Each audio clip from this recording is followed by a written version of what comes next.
charged with treason. I don't even know if, like, even if you had proven, like, that Trump was behind January 6th, like, that would even... I don't even know if, like, been hard to prove, like, treason was behind January 6th, because he's working for... I don't even know if, like, inside the United States, I think it's January 6th, because he's working for... Some people are saying you're YouTube inside the United States, I think it's January 6th, charged with treason. Some people are saying you're YouTube. I don't even know if, like, even if you had proven, like, that Trump was behind January 6th, like, that would even... I don't even know if, like, been hard to prove, like, treason behind January 6th. I don't even know if, like, been hard to prove.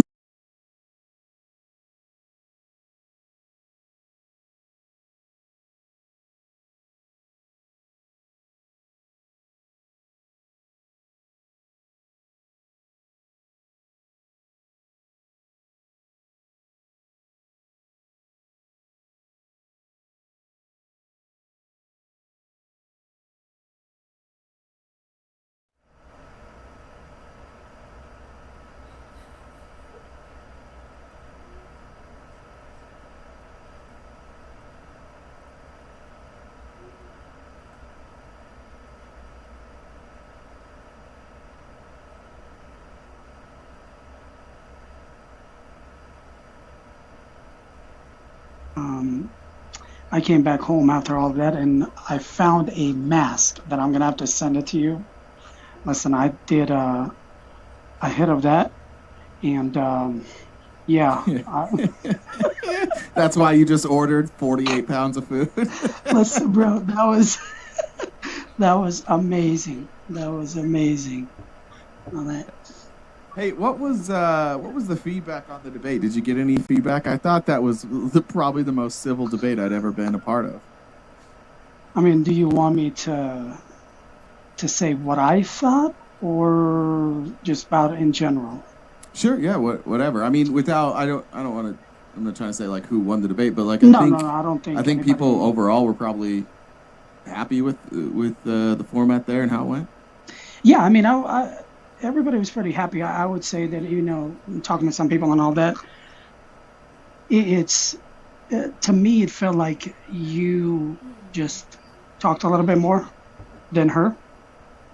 And so, but other than that, I mean, both of you got your message out, and I think a lot of people received the message. Everybody received the message. And you were like, bro, you got to wrap it up. And at the time when I was doing it, I was like, there's no way that was 3 minutes. And I went back and listened to the times. And after like 4 minutes, and I wasn't anywhere near landing my plane, I was like, oh yeah, that was way longer. Like, I didn't realize at the time how long I had been talking. And like listening back, I was like, I can't. So I was like, all right, you know, we'll just let it go, and we'll just do it. But other than that, it was, I think overall, I would say the message was received. I honestly think. Now, you know how it is. Some people will say, well, you dog walked her, and, you know, she dog walked you. I don't think what this was about. I think this was to actually have people understand what both of you were talking about. You know what I mean? Yeah, I feel like we've been really loose with the term dog walking. Like, it doesn't mean anything anymore. It's like if you say somebody dog walked, it doesn't, like you'll have two sides saying somebody got dog walked. The dog walk should be really, really obvious. We need to cool it with that term. No, I agree. I need you, Admir.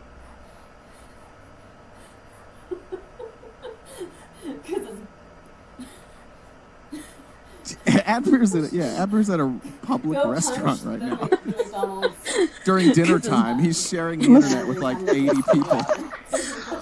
Listen, I have Wi-Fi. I have everything. The McDonald's manager and tell him to fix the router because you're glitching like crazy. Am I really? Is it still glitching? I saw that in the chat too. It sounds fine on my end, but a lot of people in the chat are saying it's glitchy. Yeah, which is because I have full bars. I don't understand it. It's literally full bars. Everything's good to go.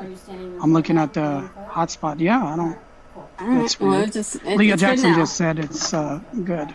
All right. Well, are you standing on your foot now? The 1 foot? Yeah, and right, I weigh the same as I was on 2 feet. All right.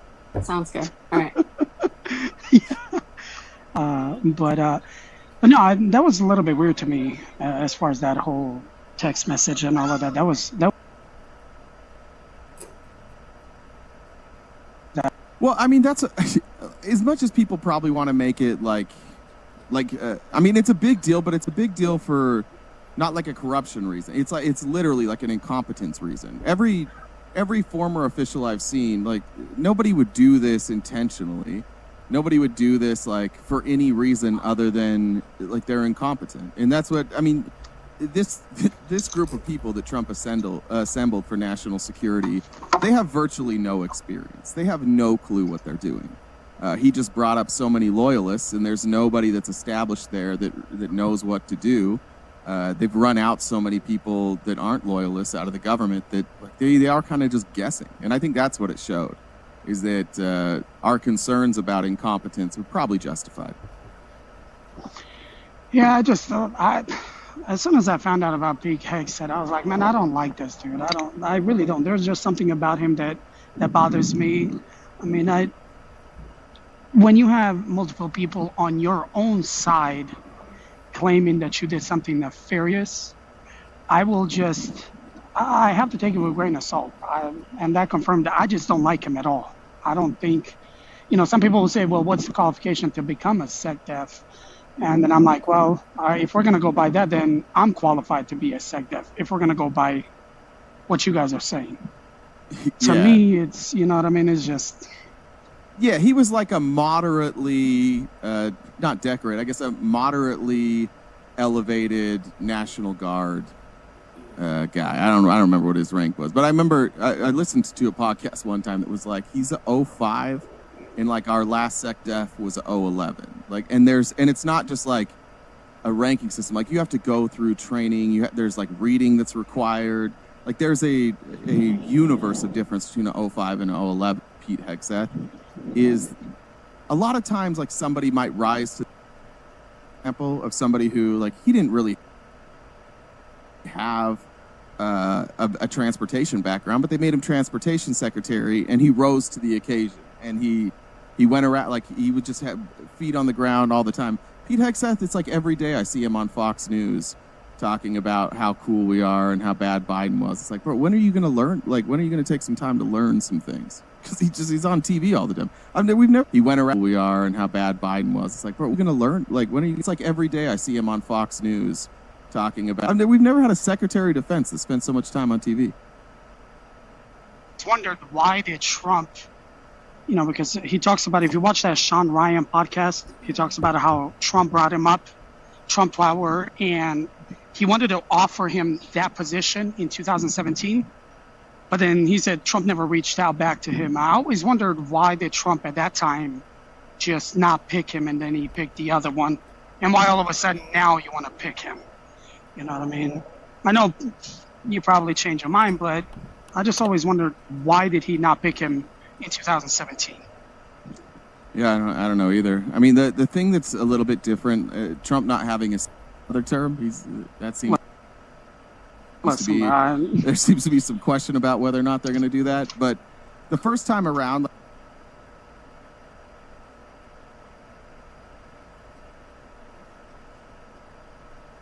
another term, that seems to be, there seems to be some question about whether or not they're going to do that. But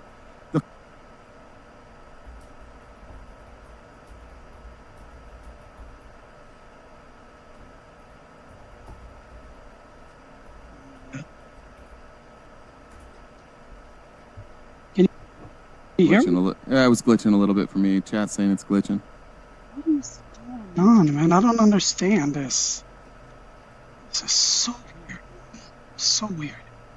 I wanted to ask you, because listen, I've been talking to Lance and all of that, but I remember you talking about as far as the tariffs go. Now, can you just break it down in a layman's terms? So Illusion was on, I had a live last night. Illusion brought up a very good point. He said, after the C-19, people were getting all of these loans at a set interest rate. Now that changes, and with all of these tariffs coming in, how will that impact those people having to repay those loans back? Well, yeah. So obviously, when you get a loan, and let's assuming that part of that loan was paying for goods, it's a 25% increase that's not built into your loan, and so you're going to have to come up with money outside of your loan eventually, if those tariffs last a while. So yeah, that would make sense.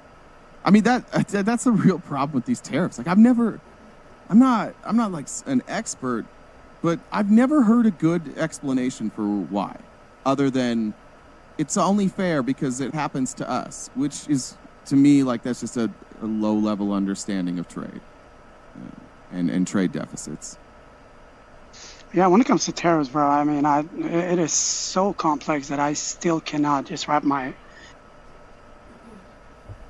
thing that I can do at this point, and just hope for the best and say to whoever I need to say to, Illusion was talking about the back floating rate loans. Yeah. Oh, yeah, that's what he was talking about. Okay. If I remember correctly, a back floating rate loan has like an adjustable rate. And so let's see. Let me make sure that's right. I want to make sure that's the right thing. I think I covered it the other day. Yeah, the interest changed depending on something economically. Usually it's tied to the treasury rates. So yeah, that would make sense. So yeah, if the treasury rates change, then you have an adjustable rate. We talked about that the other day. I mean, that's what's caused the housing collapse in 2008. You had all these adjustable rate mortgages. Yeah, when the default rates went up. What's up, Super Dad? It's been a while. How you doing, man? How you doing, sir? I'm doing all right.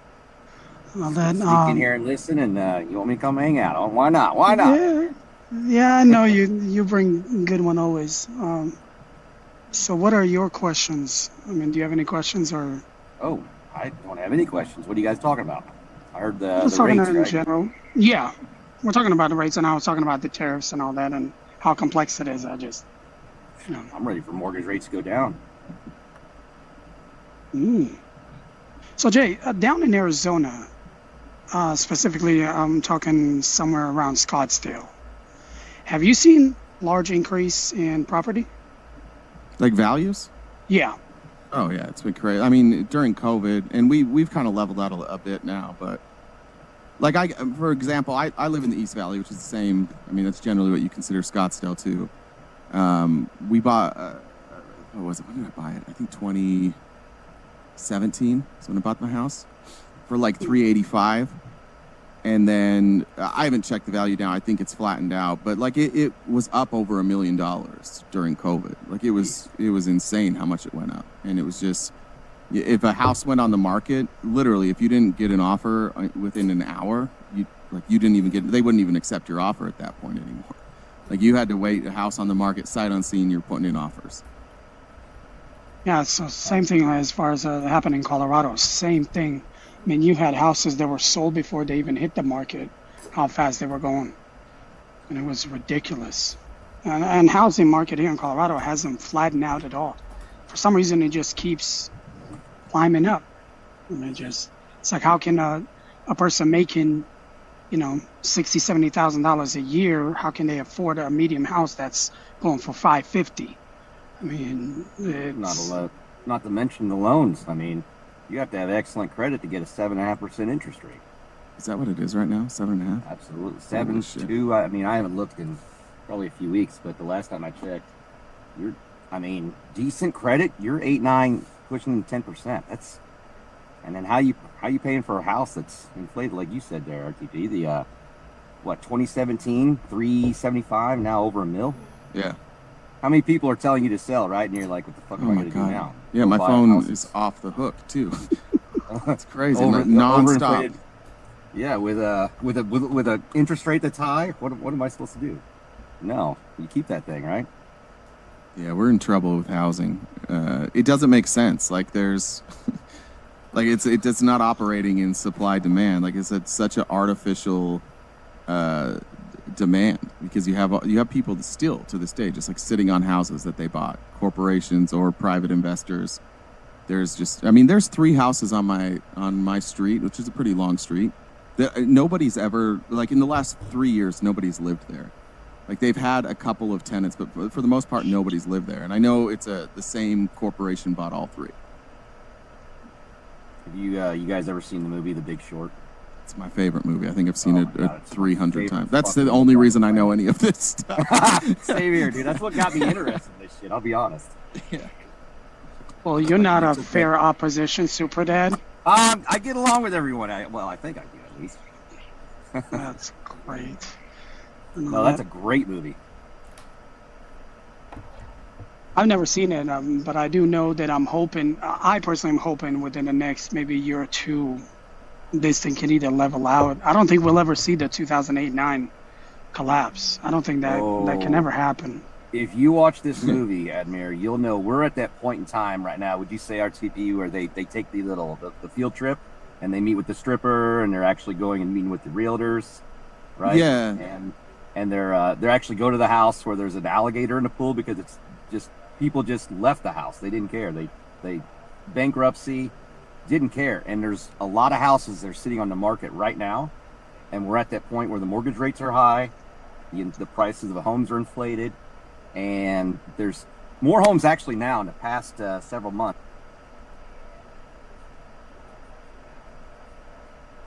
than there ever have been, sitting empty, brand new or lived in before, on the market that are unsold. Yeah, you have that. Plus, you have the movie that people are asking is called The Big Short. It has, I don't know how people haven't seen it. It has Steve Carell, Brad Pitt. Who's that other handsome guy that all the women love? Yeah, Ryan Gosling, the Notebook guy. Yeah, Ryan Gosling. Yes, it's incredible. It has, but there's when you look, I covered a story the other day. This lady was going through financial markets, and what she discovered is what the housing market, how they package the mortgages together into the CDOs. Yeah, which is collateralized debt obligation. Then they had the synthetic CDOs. Well, when she was going through the venture capital, which is like a massive part of our economy, she found out that a lot of these venture capital loans are CLOs, or have been packaged together as CLOs, collateralized loan obligations. It's the exact same thing. The name. Yep, it's a loan. One the collateral is stock. Like with the VCs, the collateral is mostly stock, where the collateral was homes for the mortgages. So when these adjustable rates kick in on these loans and people start defaulting on their venture capital loans, they're going to collect with stock, and then you're going to crash stocks too. So it's going to do the same. It's going to do the same thing. And I think they said the fail rate on those is already at 4%. If you remember, 5% was Armageddon with the housing crisis. So we're around 4% already and rising. So if you could have that plus the housing crisis if this isn't managed right. You're going to have to get real creative with managing this right to not have something much worse than 2009, 2008. One thing they didn't have back then, RTP, was crypto to fall back on. Well, that's all going to crash too. Crypto's gone, dude. You can't fall back on crypto. I agree with you. A lot of them shit coins for sure, but the major players, all of it. It's the same players. The biggest holders in crypto are venture capitalist guys. So when they start losing, the biggest holders are. So when they start bleeding money through these loans, they're going to sell off their crypto. I think all these guys know crypto's almost done anyways. Supercomputers are going to be able to break the blockchain. Your cryptocurrency won't ever be safe. It has a shelf life anyways. I think the reason they're so involved in crypto is so that they have an exit, so that they have when everything crashes, then they sell their crypto to dummies and everybody takes a bath. They get out early because they see all this stuff coming. I think it's significantly worse than the 2008 financial crisis because there's 3 legs instead of 1. Well, in theory, I mean, think about this. How about this? Do you believe that the U.S. dollar being supplied by the Federal Reserve is a good system for our monetary system, basically? Yeah. Creating dollars out of thin air is okay then? Yes. With nothing to back it with other than debt. Yep. Treasury well, it's bonds not backed by debt. Sold. It's backed by the strength of the United States, right, and our ability to guarantee. Yes, but Treasury bonds that are sold to other countries with high yields, 15, 30-year loans or yields, they're not purchasing them. The Federal Reserve is supplying them and purchasing those right now. That'd be like you selling your house to yourself, technically. Yeah, except for there's no like regulatory agency. Like with me, if I sell it to myself, I'm just a small part of the economy. In this case, it is the economy, and our economy is tied to everybody else's economy. Like when we crash, everybody else crashes. So we're in a really good position economically. That if we have a crash like this, it's going to affect the entire world. It's not just going to be us, and we'll still be better positioned than almost every other country to get through it. I mean, you saw it in COVID. We recovered faster than anybody. Why? Because we have the most money, we have the most people, we have the most access to capital, we have a massive military. I think it's an absolute pipe dream that people have sold for cryptocurrency. I understood the idea of cryptocurrency. Maybe I can help you understand. Sure. Back then, when they're tied to, everyone's tied to the U.S. dollar when they're tied to the U.S. dollar. And if they don't, what do? We invade you, and we force you to use we call you a dollar, BRICS nation and bomb the shit out of you. Yeah, for sure. So now, if there's a crypto out there, which there is, a blockchain on a ledger that cannot be manipulated, if everyone's using that, you're going to be able to use your own currency from your country. So let's say Venezuela wants to purchase oil from Canada, right? Yep. They have to have a bridge currency, right? The U.S. dollar is used for that now. Now, that, like you said earlier, if it's tied to the U.S. and the U.S. crashes, everyone else crashes. How do you eliminate that? Factor into this whole play? Everyone uses their own currency, but you have a bridge currency that can be used that's not tied to the U.S. It's not tied to an economy. Yeah, it's like literally a blockchain that can be used with no strings attached. Everybody wins. Your currency's worth this. My currency's worth that. We use this currency basically to bridge that currency. Everyone gets paid. Everybody's happy. Yeah. We don't have to worry about a country, failing or whatnot. What do we do next? Fuck. Everybody has to, suffer from our bad mistakes. It's out there. It really is. Really very short. Yeah, I think that's bullshit. All of it. How much you want to bet me there, Chief? Well, what happened to our stock market in the last month? It dropped. Now it's kind of ticking back up. What did crypto do? Followed it almost exactly. Like crypto it's all tied to the major players. Yeah, crypto's like every other currency that you mentioned. Everybody's currency, including cryptocurrency, is tied to the United States economy. That's just reality. This idea that blockchain is going to be infallible forever. We already have supercomputers that can solve the blockchain. Accessibility to that is only going to proliferate. So the safety of your cryptocurrency soon, it'll be less safe to own cryptocurrency than cash, because at least cash I can hide it under my mattress, and if somebody tries to come to my house, I can fight them off. If you don't have a supercomputer and somebody else does, say goodbye to your crypto. Are you familiar with the SEC lawsuit that just went away today after the last 4 years with a certain crypto company trying to call it a security as opposed to a currency, or no? You talking Coinbase? Coinbase. Oh, is XRP? An exchange. Ripple XRP was sued by the SEC to call their currency, crypto, a security, which then basically the SEC is the Securities Exchange Commission, right? They control the flow of the securities and monitor everything and regulate it. They wanted to have that ability with Ripple XRP. Why is that, if what you said is true about crypto, if it's just basically shitcoins that we, the retail investors, are going to be holding the bag at some point, while your BlackRocks and Vanguards are going to be walking away with all the cash, which they have been. BlackRock and Vanguard walk away with all of our cash. Do we agree on that? Sure. I mean, they don't walk away with all of our cash, but yeah, they make a lot of money. Wouldn't we like to see a system where they're not allowed to do that anymore? Where it's decentralized and regulated at the same time? Yeah, all they have to do is buy a bunch of crypto and manipulate the price. Not necessarily. What do you mean not necessarily? What is crypto? If you're willing to sell it for a low price, real quick. What's the value of crypto? What's the utility of cryptocurrency? No, there's certain... Okay, there's... Okay, Bitcoin. Let's use Bitcoin. What's the utility of Bitcoin?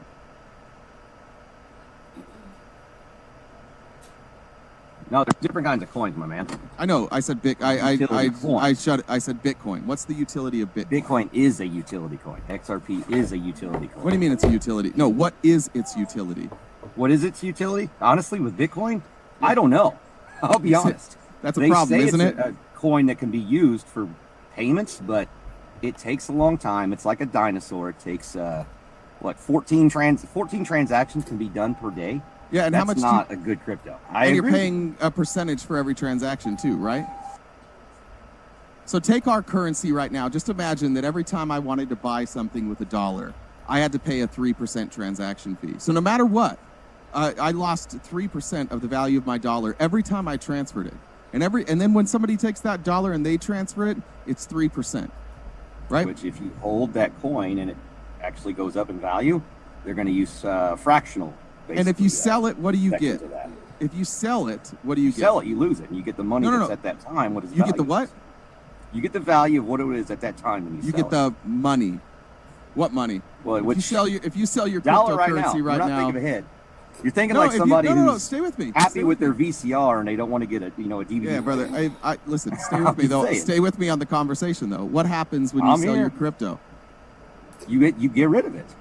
And what do you get money for it right now, which value of money that we use is the dollar, correct? Okay, so it's backed. Or you could exchange it for backed cryptos. In the same way that every other currency around the world is tied to the U.S. dollar, cryptocurrency is too. This is a Ponzi scheme. There's no utility. Coming to an end.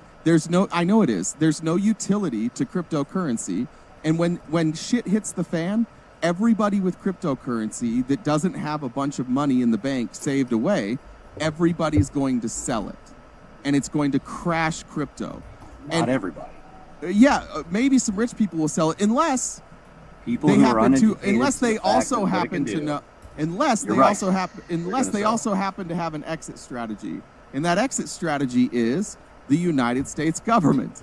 And since Elon Musk and all these crypto bros bought themselves a president, now you have Republicans in Congress that are saying we have to have a crypto reserve. We have to have $100 billion worth of cryptocurrency.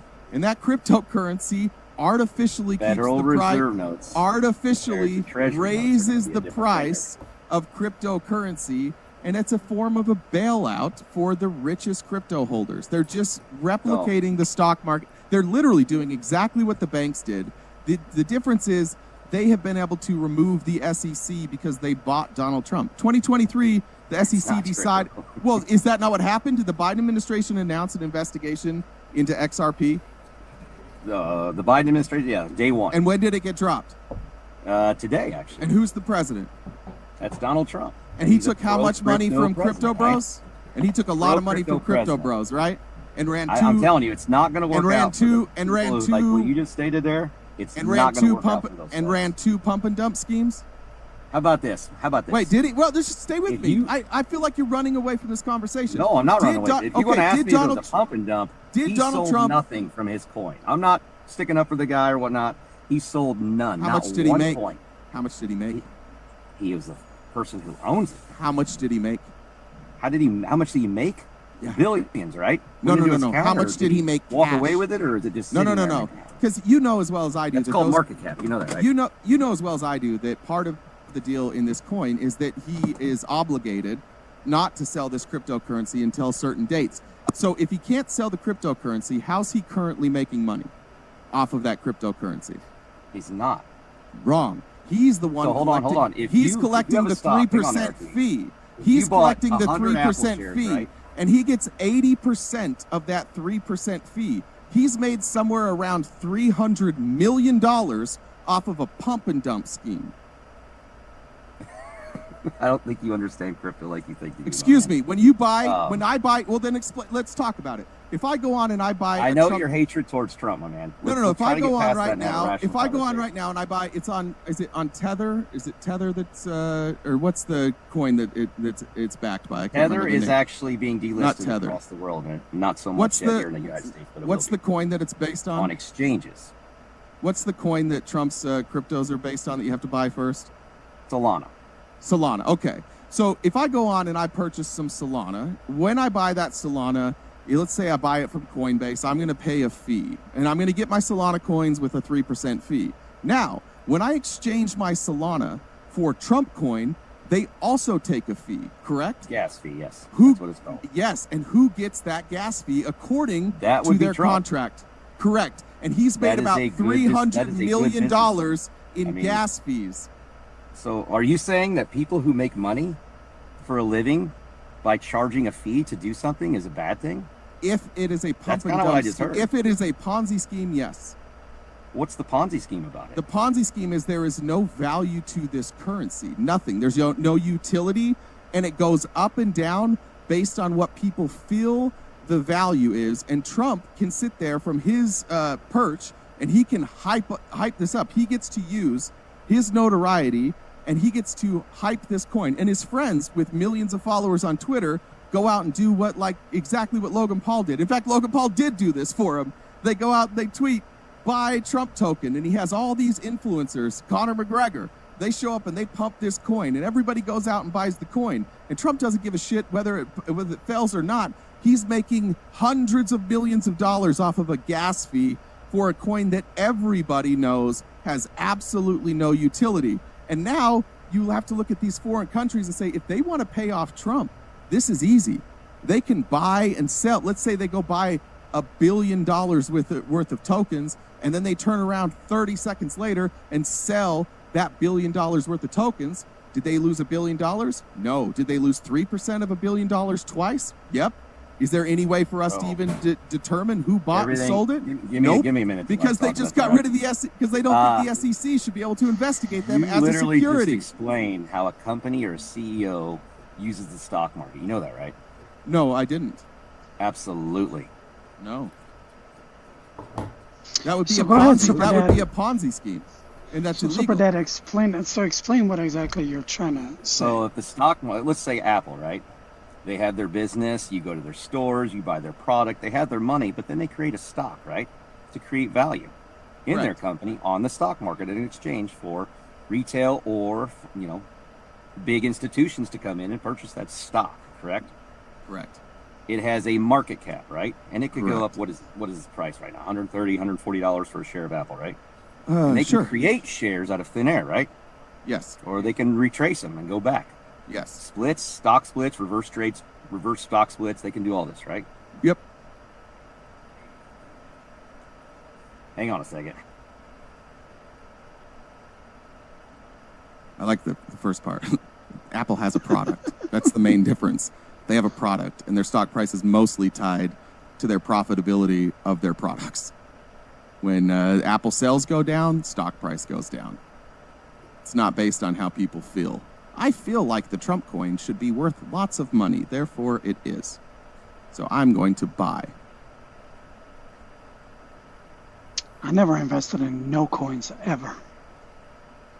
Like, I know a lot of people who made a lot of money, and I understand why they don't want to admit that it's a Ponzi scheme, but it's 100% a Ponzi scheme. There's no product, there's no utility.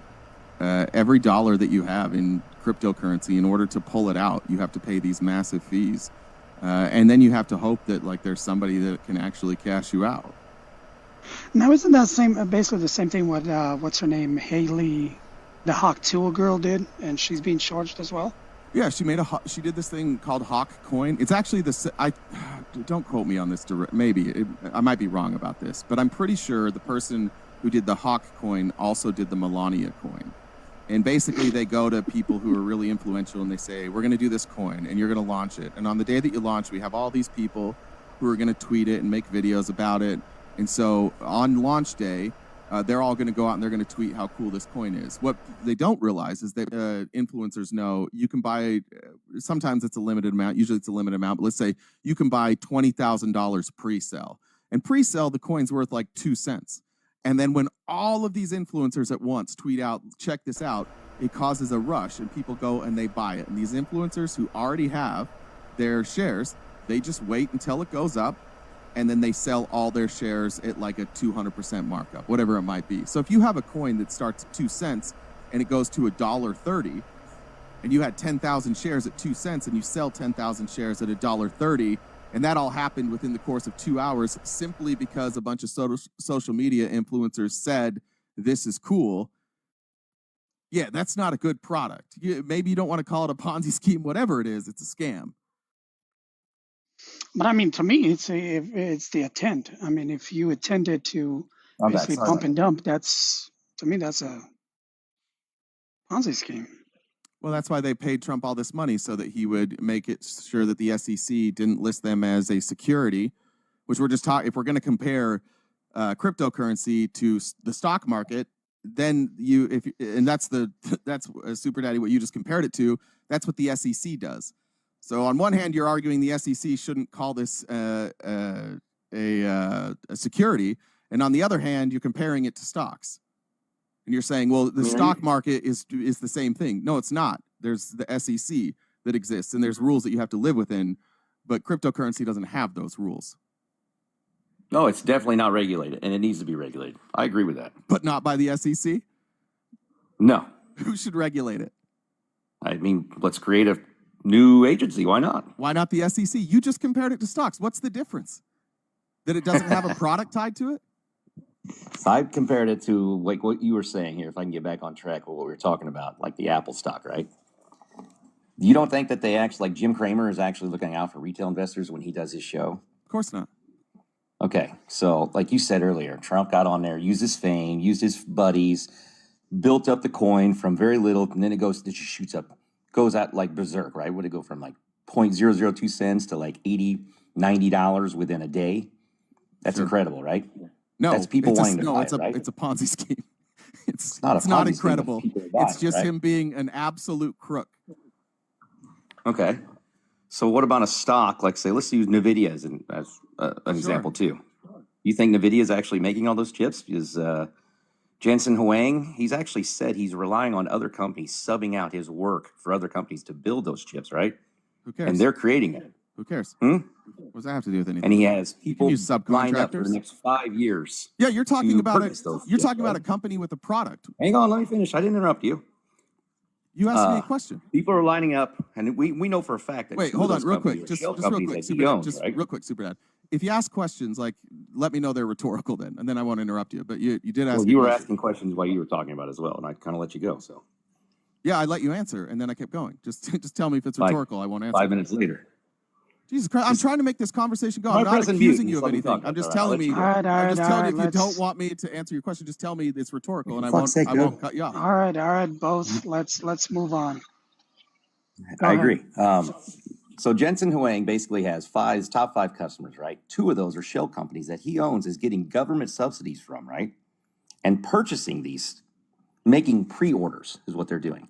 Is that a Ponzi scheme? No, You can answer that. no, That's not a Ponzi No. scheme. So he's selling chips to his own company yeah, it's not a Ponzi scheme. through a shell company. No, it's not a Ponzi scheme How so? because you can do that. Okay. What are the regulations that allow that? Yeah, the that allow you to sell something from one company that you own to another company that you own. That's boosting your numbers to make your stock value go higher. Would it Wait, not how be? did that boost your numbers to make your stock price go higher? You're boosting your figures for quarterly earnings How? and what you have projected for what your sales are. Wait, That's how? literally illegal. Wait, how? How? Yeah, I got another comparison on top of a comparison that I'm using for a comparison. Yeah, so you're saying that pre-orders from a company that he owns is driving up the price, right? Okay, Exactly. it becomes a crime. And he's Yeah, so it making his becomes a numbers look crime. good for his stockholders. Would you mind if I answered now? So it becomes a crime if he never delivers on those chips from the I'm not even pre-order, asking a and then it's the SEC who would step in and say, "Hey, If you don't know, RTP, you can say I don't manipulated know you instead of acting like manipulated the market by artificially raising your price with pre-orders that you never delivered on." Then it would be a crime. If they never deliver on those chips, it's a crime, sure. So this is okay, but if Trump creates a coin and people want to purchase it, that's not okay, is what I was going to get to. Correct. Gotcha. Because one of them is regulated, one of them has a product, and the other one is just bullshit with no product and no regulation, and they can lie to you all they want. Anybody could make a coin and be like, this coin, all the proceeds from this coin. In fact, there's a good example. You might know, like I think it's called treasury like bonds. Save the Children. Are you familiar with the Save the Children token? Can we get to what our Perfect. main So point the here? Save. I was going to No, get to now the it's my treasury turn. bonds, basically. No, now it's my turn. So no, there was it was just your turn there. Hold on, We're hold gonna on, go back and forth, or are you gonna monologue the whole time? What are we doing here? Well, I'm hold gonna on. say, brother, I haven't even started. Every time I try and start this sentence, you try and take over. You're doing all the talking. I just muted for 8 minutes because I was doing other shit. And you didn't. I mean, you asked questions. And I didn't ask you to take a time out. We're gonna have a conversation back and forth. I'm trying. So I'm going to tell you about the Save the Kids token because this is exactly how this. You're shit not works. trying very hard. Okay. Hold on a second. Jay, hold on. No, Super Dad. No, we've known each other for a long time. Let's just move on. I'll control it, I guess. Nobody's gonna interrupt anybody again. Whatever you want to do, Admir, I'm good. Yeah, no, that's what I'm saying. We'll just have this civil conversation. Jay, go. Well, just explain this. Who is going, like, one, what drove that price up for Trump's token? Was it a product? Was it promises of sales? Or was it just people trying to make a quick buck? Demand. Okay. So as in, well, there's a lot of drugs that have a high demand. Should that be legal? I was just getting ready to say, like a certain product from Colombia. Yeah. What about trafficking children? Should that be legal? There's a demand. Wow. What are we doing here, Chief? I'm asking you. I'm testing your logic because you said it has demand, therefore it should be legal.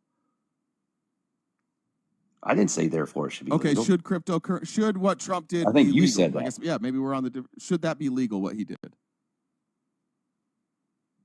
Well, I mean, it's other people are doing, other companies are doing it. Should it be legal? Not who's doing it. Making money. Should it be legal? I mean, I don't agree with some of the things like people are doing with crypto. I'll be honest. Legal? There are some cryptos that are shit out there. Should it be legal? Okay, probably not. That's why crypto. That's why crypto. But just like what you everybody, said, probably not. When you break down crypto into what it actually is, it should be illegal, but it's not, and it's incredible. Not all. Which crypto should be legal? Probably the one that just won a case. Why should why should XRP be legal? I mean, if it won its case against the United States Securities and Exchange Commission, it didn't. Right? No, they dropped it. Did actually? Whoa. Okay. So it's not a security then, because And then they tried to appeal and they lost. They just basically said, okay, we're both going to drop our appeals, right? No, the SEC dropped the case after receiving after Donald Trump received millions and millions of dollars from pro-cryptocurrency plays, and he literally put in a pro-crypto SEC commissioner to make sure that nobody would investigate crypto. But you're not answering the question. You're just saying like, oh, it's authority. Authority said. I'm asking you personally, why should XRP? Why should XRP be legal? Why? Do you know what it does? Explain it to everybody. Why should it be legal? It's a cross-border payment system that's going to be utilized by the world. Basically, there are over 2,000 NDAs that have been signed in the past several years. Why should it be legal? With basically financial, because it does what I explained earlier. Do you remember what I was talking about? XRP.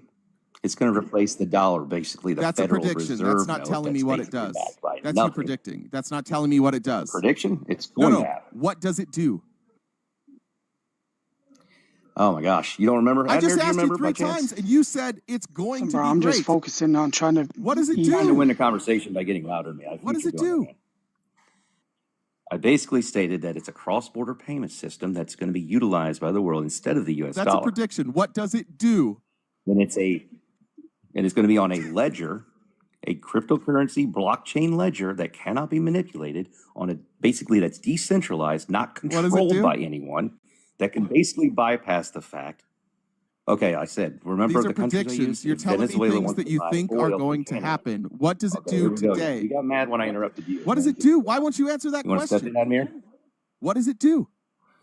I would like to hear what the fuck it does. Not a prediction. If you shut the fuck up, I can tell you. Can you just answer the question, Super Dad? Please, dude. Can you answer that question? Absolutely. Okay, so go ahead, please.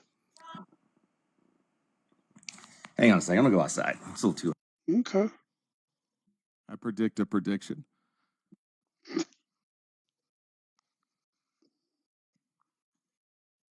This is all fascinating.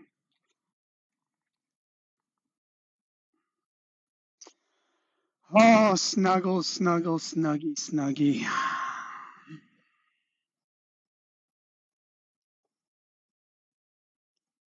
Oh, is those Snuggles here?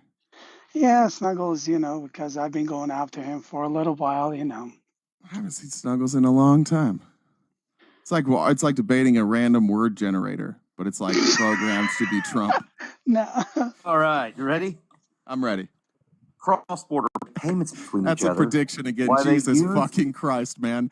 That's a prediction. Tell me what it does today, not what you think it's going to do in the future. What You does have it no do idea what it is. today? You're making it completely I'm obvious. asking You, have no you, idea and you what it won't is. answer it. I know you keep saying the same thing right when I get to the point where I'm going to So fucking do tell you, dude. What does it Are do you that today? slow? All right, You all can't right. be So that hold on. fucking Hey, slow. Jay, do me a favor. Let him Yeah, shut answer the fuck because up. I want That's to what hear. you Hey, wait, hold on. That's where I come in. So, but go ahead. Thank man. you. A cross-border payment system for the 5th time now. Are you writing this down? Making notes? Yeah, That I would help before I you wrote interrupt down. me. Here's his prediction. That's what I'm writing down. I tell you what, I Super hope to Daddy's God you don't prediction fucking figure is. out Go what it ahead. is. When this shit goes to like $5,000-$10,000 a fucking coin, There's and then you another want to get in, prediction. I can't fucking wait for this to happen. There's another prediction. This is going to What be does great. it do? Go on. What That's does it That's actually do? a bold statement, not What a does prediction. it do? Holy fuck! It's going to do what the dollar does. Which is what? We're not going to be the ones using There's our another fucking prediction. currency. That's There's not even our prediction number currency. 3. What does it do? Wow, you really got me, dude. Yeah, what does You it really do? got me. Wow. I know. I feel I the mean, same I'm really way. trying here, too. I know, but the problem is you don't have you just don't No, have I the do courage know what it is. to You have say you the real called a answer. fucking The exchange real a answer utility is earlier, you dude. hope You know nothing it about does crypto, something. and you're trying to have a hope gotcha it works moment out, because I'm making but you you look like have an idiot. Yeah, that's not All happening. right, That's really what's hold on, happening right time now. out, hold on. No, please, no name calling for me to side. No, I won't I'm not allow calling him that. an idiot. I said he sounds like an idiot, Admir. Yeah, well, He let's doesn't even just know what a move on. fucking exchange is. Yes, I I do. understand that. But the problem is that I'm 30 trying to minutes ago you understand did. your Now you do. point. You're Hold welcome. on, so for that, I'm trying to understand your point because I'm interested in his question to you. For some reason, you won't answer it. So that's what I'm saying. I'm I trying will to make until sure I get he won't. interrupted every time at the No, same he point. won't interrupt you again. Go ahead and please We'll answer. see about that. Go ahead, bro. It is a fucking system that's blockchain. It's going to be basically making you and I the banks. We won't have to go to the fucking banks like we were talking about earlier with the layered CDOs of bullshit stacked in between AAA fucking rated crediting on the top and bottom, making shit look like it's worth something. When they're borrowing money from you and me because we invested in this shit early now, you're going to be fucking, I'm serious, dude. You're going to be up a shit creek without a paddle. Fucking remembering this conversation 6 months ago, 6 months from now, saying, and this fucking laugh, I hope to God you don't fucking get in. I hope maybe you have 2 and you're going to be going around like, I got 2 XRP, bitch. Yeah. How many you got? Admir, did you hear it? I'll tell you right now, I trying- what I was going to do, or are we still predicting things, Admir? You No, tell me. Super Did Dad, he but answer I the need question? you. Bold fucking prediction. No, Super Yes, Dad, that but is I my need prediction. you. Okay, but I'll the help question you, Admir. wasn't Hey, you and I prediction. could talk offline if you want about this. No, but I'm saying I I'm won't trying have to to deal with a understand. condescending asshole fucking laughing. No, in the background. don't. But I mean, just let it go. But I'm trying I'm to just understand saying. is that he asked you a simple question. You are making a prediction. We all want to know what's going to happen today. How am I making a prediction? Have you guys not followed what Trump's executive orders have been made? The crypto task force, Brad Garlinghouse, literally the guy who's the fucking CEO of Ripple XRP, is sitting in on meetings. How do you guys? Michael Saylor. Wait, hold on. He's sitting in on MicroStrategy meetings, CEO, and you're right? surprised the And he is all SEC in on ruled for Bitcoin, him. right? Now you're admitting that the XRP guy Do you is know who Michael sitting Saylor in is? on meetings with this administration. But no, they didn't. They didn't make this go No, away. I'm enjoying One this, more actually. chance, bud. What does it do? You think I'm embarrassed right now, What does bro? it do? Admir, What does I'm it telling you right now, do? this is a bold statement here. What does it In do? 6 months, You silly sausage. when I sit here and come up on your live, What does it Admir, do? bro, you're digging for a gotcha moment. I want to continue now. the conversation. No, but you it's okay. I'm not even mad. Here we go, I'm not Admir. mad. Here comes another prediction. Keep sounding like, keep doing this, RTP. Here comes another I prediction. fucking love it. Here you go. Go ahead. No, keep being a condescending ass. I love it, dude.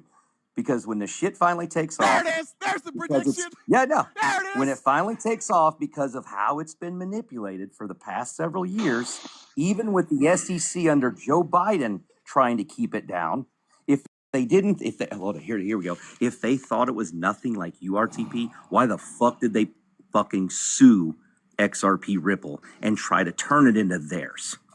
How about that fucking? Who sued them and tried to turn it into theirs? If Joe Biden's fucking SEC thought it was nothing, why did they sue them and try to make it theirs? You think that they tried to? You think they tried to sue XR? Joe Biden you think? thought Wait, I XRP heard the Ripple question, was brother. nothing, The crash out is insane. then why did they sue him and try to make them be under their control? Well, now you're changing it. Now you're Admir, changing. So what's? I got you thinking. Question, I got your noodle working, right? Is the question? You're really thinking about that now. Is the Bro, I'm. Can he shut the fuck up now? If Is it his turn to shut the fuck up? All right, so hold on. So Super Dad, something? he didn't interrupt you, so give him a chance to. Oh yeah, he did many times. I heard. No. All right, so go ahead, Jay. Yeah. No. I mean, so it's just Admir, think about that.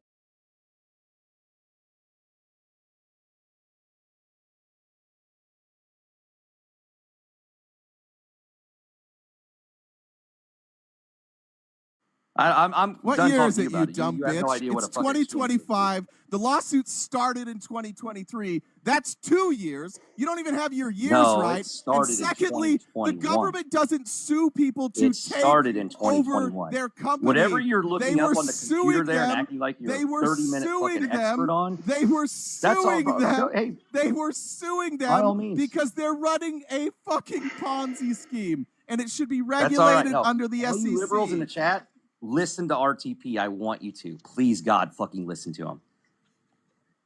Hide your dollars. Hide your brains from this dude. That's crazy. Why do we have inflation, RTP? Why don't you answer a a question? I'll answer yours. Or is it because companies are price gouging? Which is it? What'd you say?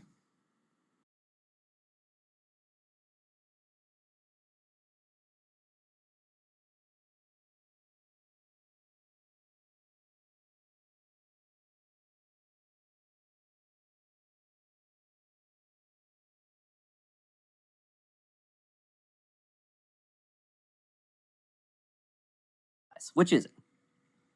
Remember when you guys were claiming price gouging? Is that what's causing us? Or was inflation caused because the value of the dollar has gone to shit? I'm sure you know that, right? It's Trump's fault. Is that your answer? It's Trump's fault. Is that Trump's fault too?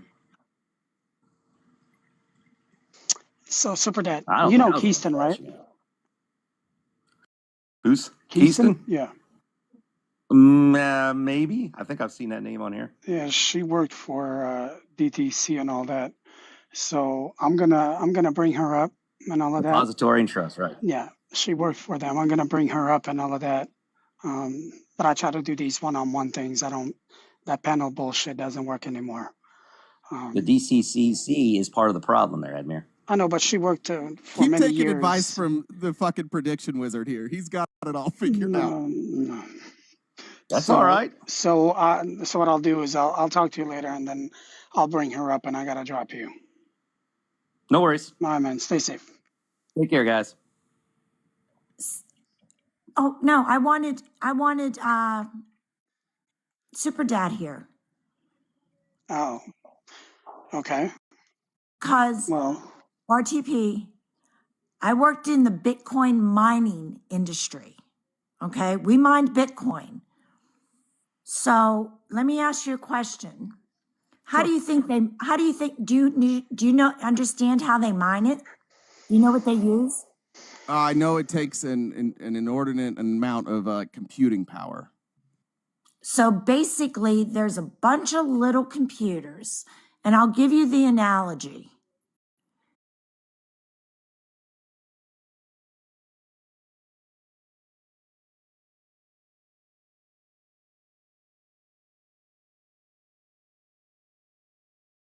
They have to cut the power to the state of the art one. So basically, my company that I worked for, we had maybe 250 miners in a warehouse that they go out and they get try to get the cheapest electric cost per kilowatt because it's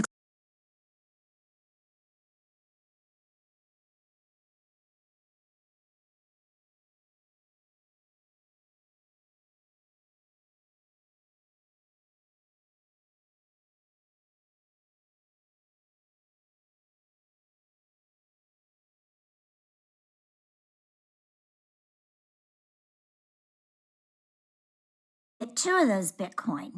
Yeah. Okay. And then it just gradually, whoever breaks it, 2nd, 3rd, 4th, 5th, 6th, and so on down the line, they could get like a 1/4 of a Bitcoin. But with that being said, how do you put a value to BTC when it's mined out of thin air? And if you look up who invented it, there's a guy named Anonymous. Yeah, Satoshi. Well, no, you got to dig deeper. Dig deeper, because they try to find him, supposedly MIA. Can we go back to that point too? Because I think that's a really important point. But to go back to that, like the value of cryptocurrency, specifically Bitcoin, and the reason it rose is because there is not an unlimited amount, right? No, there is a or there's supposed to not be an unlimited amount. There is a limited amount, but with the miners, and it depends on how many people are mining. Like what my company did, they just used it for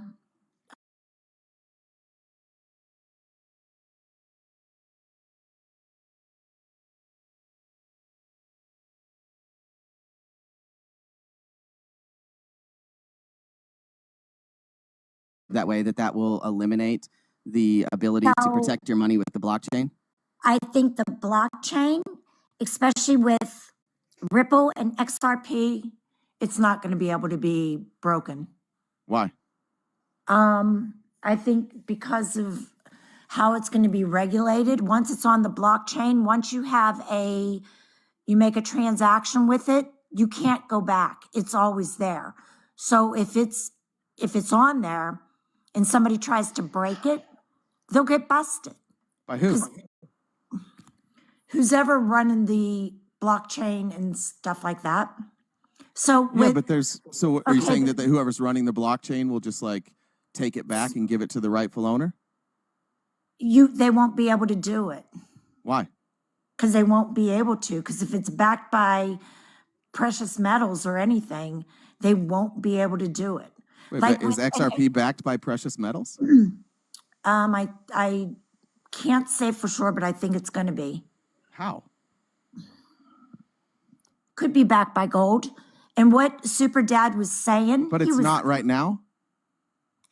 It's all in the works. If you're not following, see, this is it's the same problem. You guys, here's the same problem. No, but you're not. No, I want to live in the now, and you guys keep following the financial sector stuff. I've been in finance my whole entire career.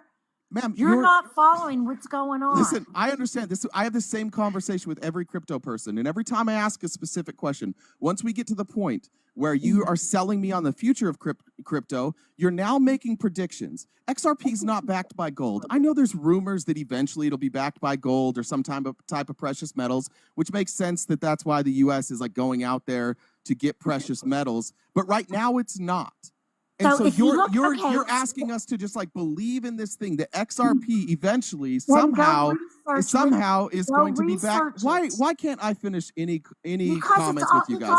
You just went for 5 minutes. Just let me. Keeson, you gotta let him finish. Just let him finish, and then you can respond, ma'am. You keep saying, everything both you and Super Dad said rely on a future that doesn't exist now that I have to believe will actually happen so we can get to that point. That's what makes it a Ponzi scheme. Nobody can definitively even explain what the utility in the future is, what the safety in the future is, and it's just you'll see. Okay, let me explain.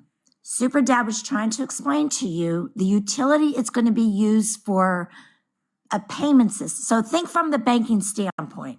Wait, but I asked what the utility is now, not what it will be. I'm explaining it to you. What is it now?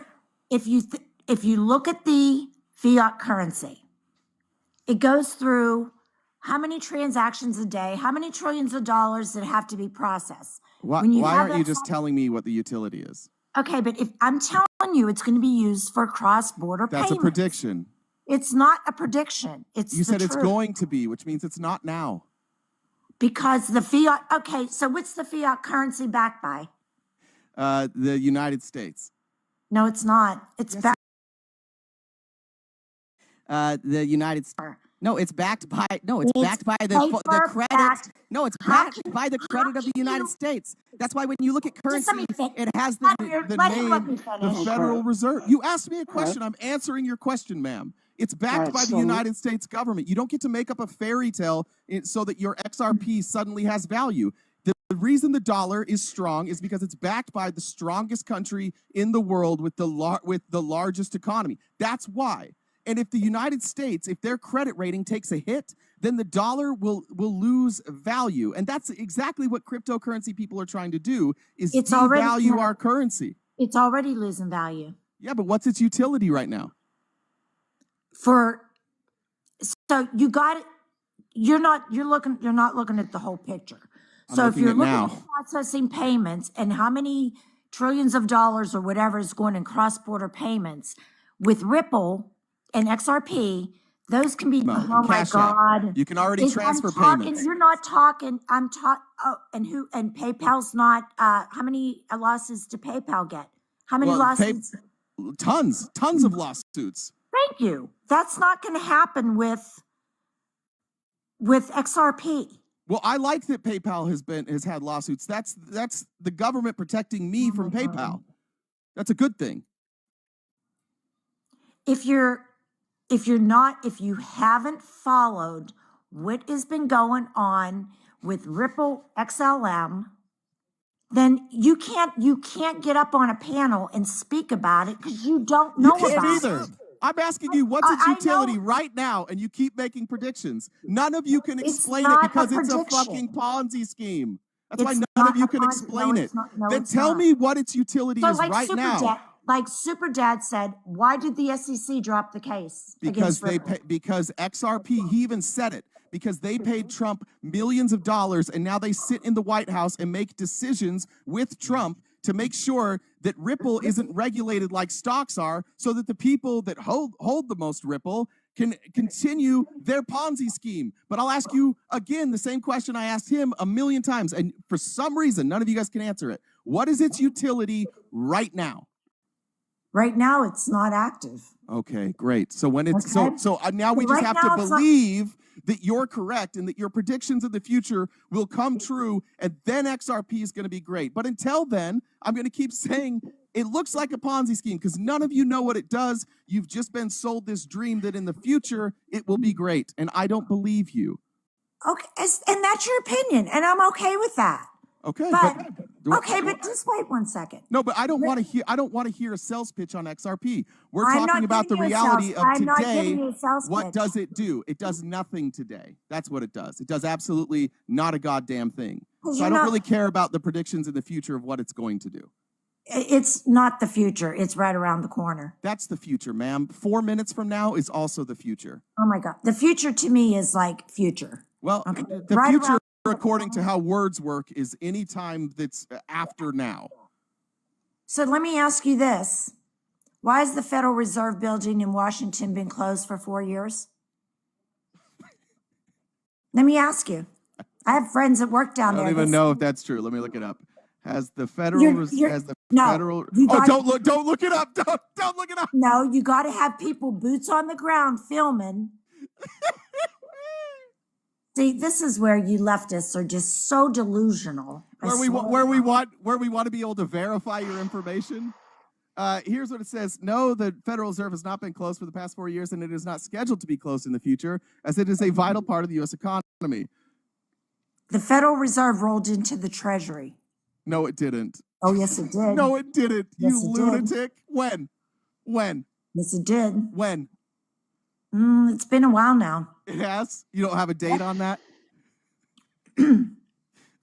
Ma'am, put your money somewhere else. You're being scammed. And No, I'm clearly not. you don't have the answer. No, I know. I will like, be laughing all the way to see, the there bank. it is. We're going to be laughing. I Don't will worry. be laughing Ma'am, all I the grew way up to in the a bank. cult. This is the same shit everybody in my cult said. You'll see in the future when Jesus comes and every other religion bows before us and says the Mormons were correct. You guys will see. And everybody's like, yeah, but the guy who started your church was like a serial abuser of children. So what do you And know you're about like, BRICS? Nah, What do you you'll know about- see. What do you You'll know see. about BRICS? What do you know about BRICS? I know that it's your guys' favorite conspiracy theory.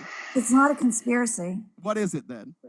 So everybody's going to be on a level playing field. It says who? If you look at the fucking BRICS, I have. and you follow it, What are the and BRICS you know countries? that all these countries are now reevaluating their currency because their currency is going to be backed by precious metals, minerals, or whatever That's the who? wealth of that Wait, country who said is. that? They didn't say that. Oh my God. They didn't say that. Who said that? RTP, Yes, ma'am.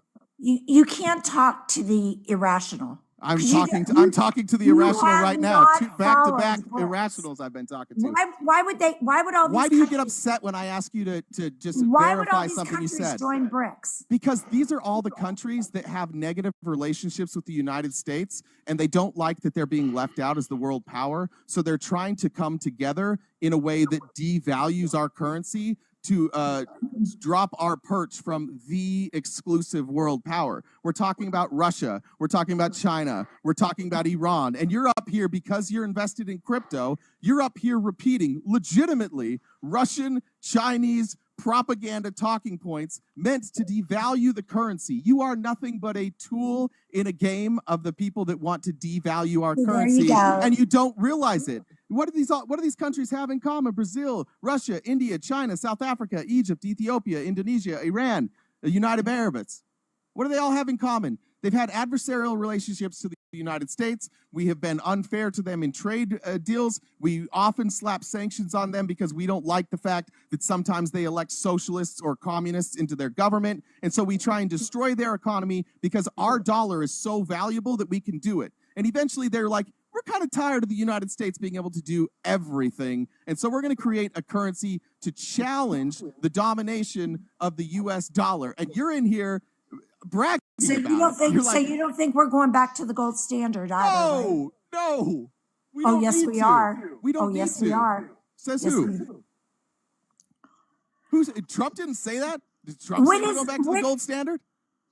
We are going back to the gold standard. According to who? I will just. Yeah, that's what I thought. Yeah, that's when what I this thought. is You all don't know. said and done, Here's the prediction, guys. Here's the prediction. Say something because I will get Admir's live taken down, Here's and the I won't prediction. do Please that. don't, Keystone. Please don't. Nope, I'm not going to say it. Ma'am, go talk to a financial advisor. You're going to lose all your money. No, I'm not. You are. You eventually you are. You're not high enough up the food chain to be the beneficiary of this particular scam. You're the mark. You have no idea. You're the mark. You can't answer any questions, ma'am. Admir, I can't say stuff because I will get your live taken down because I could dog walk him right now, but I won't do it. Yeah, tell me all about QAnon. Tell me all about it. Tell me what Listen, QAnon listen, you can dog walk him. I have no problem with that. Just please don't get the live taken down. Because to validate because it'll get your live taken down. You're in a cult, lady. Get out of it. Yes. Get rid of the investment. Fuck off. I love you too. Keystone, just dog walk him, Keystone. Dog walk him. Admir, I can't because I'll get your live taken down. That's right, Admir. It's super secret information that only she knows. No, that's how this all makes sense. About and what we can't talk about. Super secret information. I know what we can talk Top about. Secret. We can't talk Jason, about. do you want to borrow a leash? I have one for RTP I use regularly. You can use it. That's so wrong, Jen. I'm That just is saying. so wrong. No, Keystone, if you want to dog walk him, do it by all means. It will get your live taken down, and I won't. So can you tell me? So can you tell me in TikTok words? No, I mean, is it a bad word? You can't explain this kind of detail in TikTok guru fucked up language. It has to be clear and Admir, I will literally DM you. There you go. Okay. Okay. And I think we're still connected. So you can drop me. I will DM you, and then I'll come back and you can tell me if I can talk about it. Listen, I mean, is it anything that basically is a violence? No, because I know because I was on stage. No, I'm just asking, is it violence? Is it violence? Is it No, it's not racist? violent. No, it's not violent, but when you get into certain things and you say certain things about what's coming down the pike, then you get taken down. Q. So I am Starts not with- talking about starts with the do you- Q. hard. Jay, do you hold on, Keystone? Don't do that. Jay, do you care?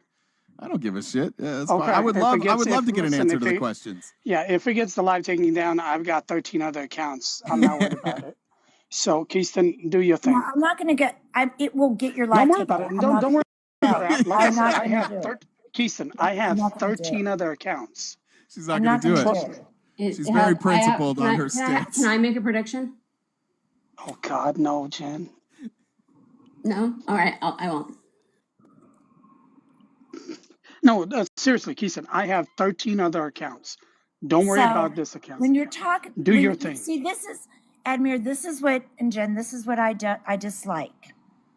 Is I have an open mind. I don't go after the left. But if you haven't worked in the industry of this stuff, and I've been following it for the past 5 years, So have I, ma'am. So have I. but you And didn't. I follow really good reporters like CoffeeZilla who expose scam after scam after scam. Oh my God! I understand this on a level. I understand it on a RTP, level can I that you fucking don't. finish? Jay, let her. Sorry, my bad. I apologize. Yeah. Go ahead, Keystone. So if you haven't been following it and you in detail and looking, you just can't look at your left-leaning things. You got to compare, which I did, and you start digging into it, just not read headlines. Then you find out the truth. And when you worked in it,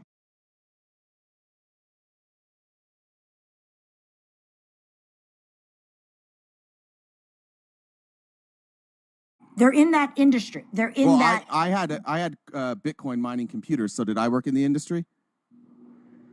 Oh, you mined Bitcoin? Yeah, there was a group of my friends who were really into it, and so we all invested into Bitcoin mining. It didn't go well because exactly what you said, like the electricity gets too expensive. Then everybody was doing it. This was like 2018, 2019, somewhere around there, like when everybody was getting into it, and we all fell for the same scheme, the same thing. No, you did. you had to be back. Shit. Please don't report her. Keystone, you gotta drop. Please don't report her. Why do people? Please don't report her. Keystone, drop down, please. God. Please don't report people. If you don't like it, just move the hell on. God, I wasn't coming up to stay. I was just coming to say, if you guys are in request, I think they're looking for 1v1s against RTP. I wasn't coming up to hang out, so that's I the only don't. reason I was don't coming up. remember ever talking. I don't ever remember talking about with Tony. Tony, are you a lefty or righty? I don't. Talking about Tony Ravioli? Yeah. I don't know where he would be on Bitcoin. I think he disagrees with you. I saw him making some comments in the chat. Cool. So, All right. I'm Well, done. then he can come. I don't remember talking to him ever. I'm bummed we don't get the secret. It sounded like it was really gonna fix. Somebody fix everything. reported him, man. That's bullshit.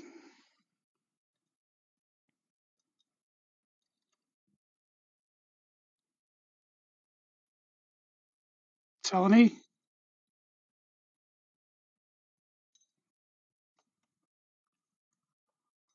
Huh. Okay.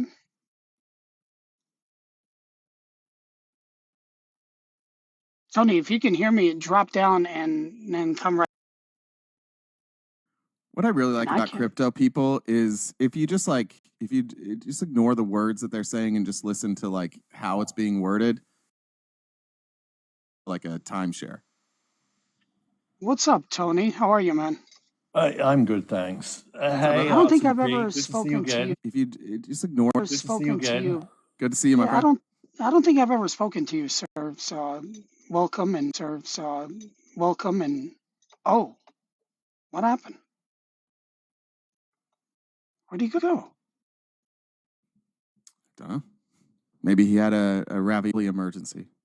He's like legitimately a member of like the Chef Boyardee, like that's like his grandpa or uncle that started. He's like part of that family. Nice. Well, we need to get together. Grandpa, that was close. Together. Yeah. Yeah.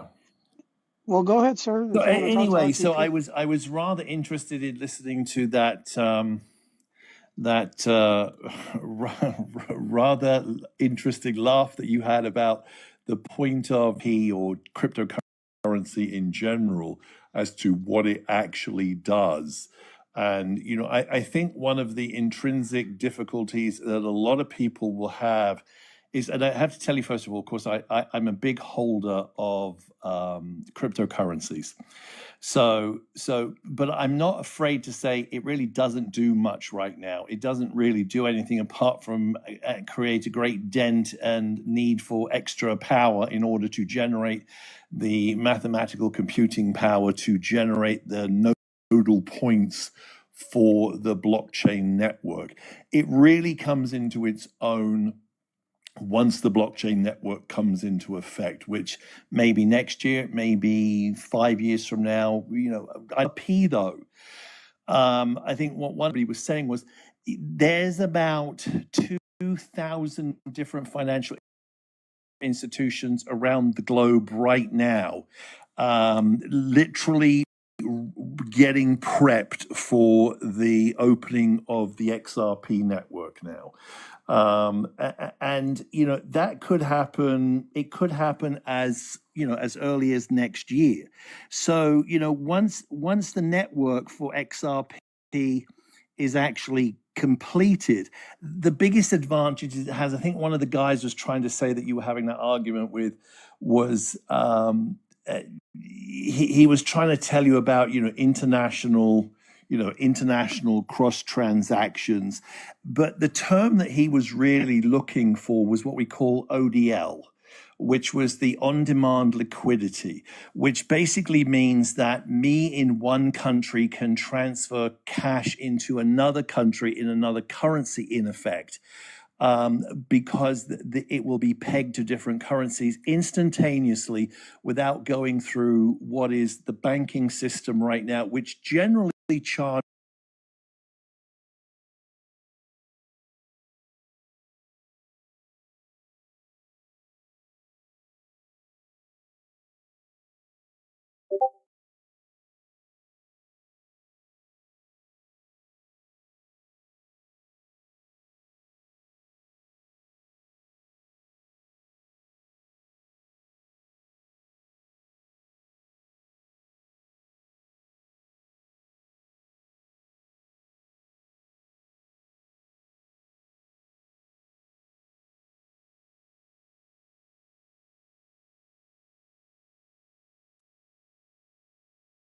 every year. And actual payment processors like Venmo, Cash App, PayPal, they've made their product infinite more times better. Yeah, I get it. And the reason I don't believe in any of this, the reason I don't believe in any of this is because there's too many fucking greedy people who will take their money out and who will fuck people over and over and over again. There's no regulation. Define that for me, though. RTP, define that. When you say take their money out, do you mean like illegally, unlawfully, electronically go into the network to remove a nodal transfer to hide money, or do you mean that they'll stock up and then reducing the price of it and that kind of manipulation? Yeah, like they might do the same. I mean, we're seeing it from the White House right now. Like, no question. No question. I'm not going to argue with that. There's no question. People pump it and then they sell it. Yeah, there's no question because it's not being used as a network right now. So of course the only advantage to people like me. Wait, Tony, no, it's not.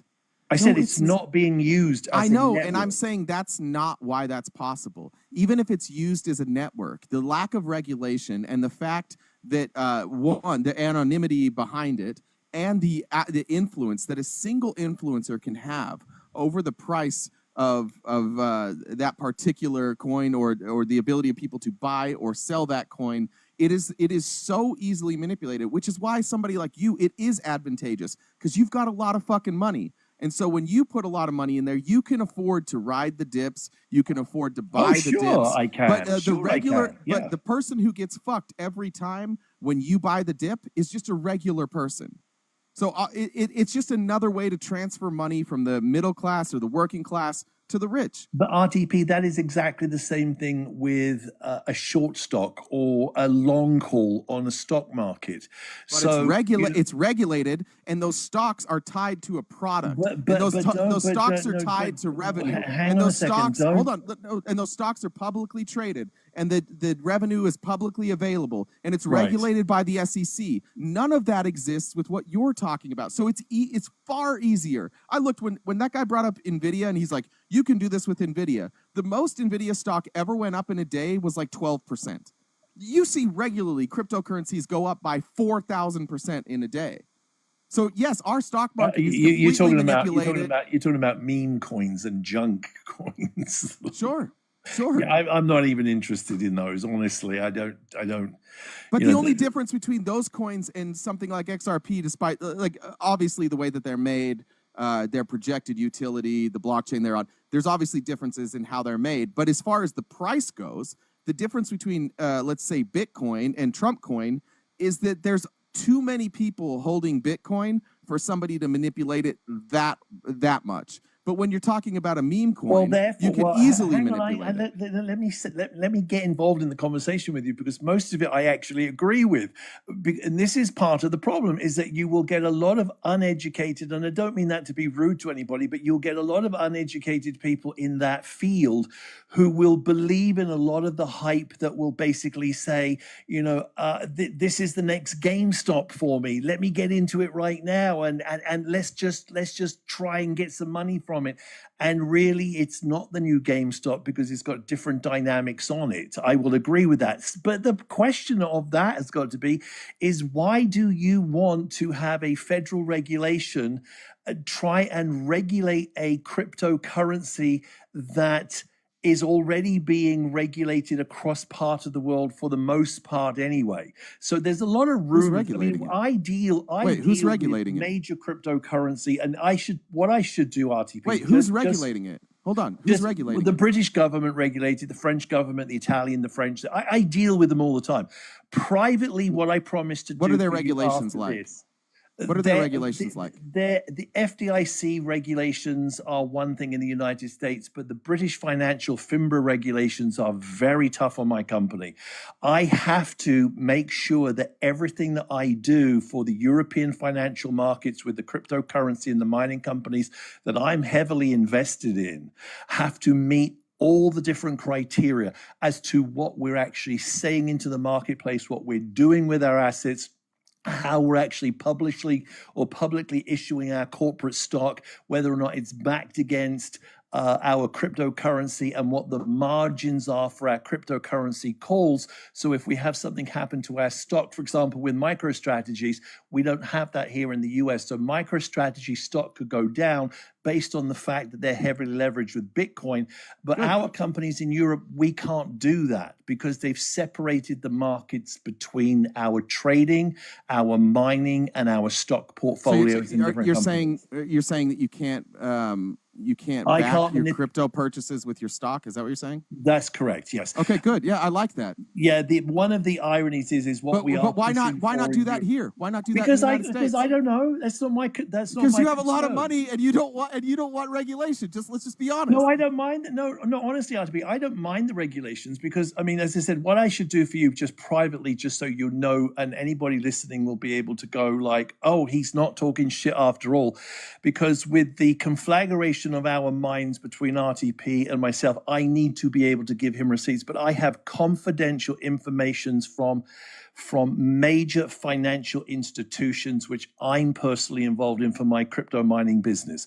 So I will send you some of that. You can either text me and I'll send it to you on an email, and you'll go, fucking hell, Boyardi is up to his eyes in everything. Wait, that doesn't help. I don't trust any of those financial industries. Those same financial industries have crashed the world economy. You just don't like the banks. That's all. But so who are you talking about? The banks are behind the cryptocurrency as well. I know. So it's just that's not a good sign. That's a bad sign. Well, but it is what it is, isn't it? I mean, it's a good deal for you and rich people like you, but for the rest of us, it's a really fucking bad deal. Don't invest in it.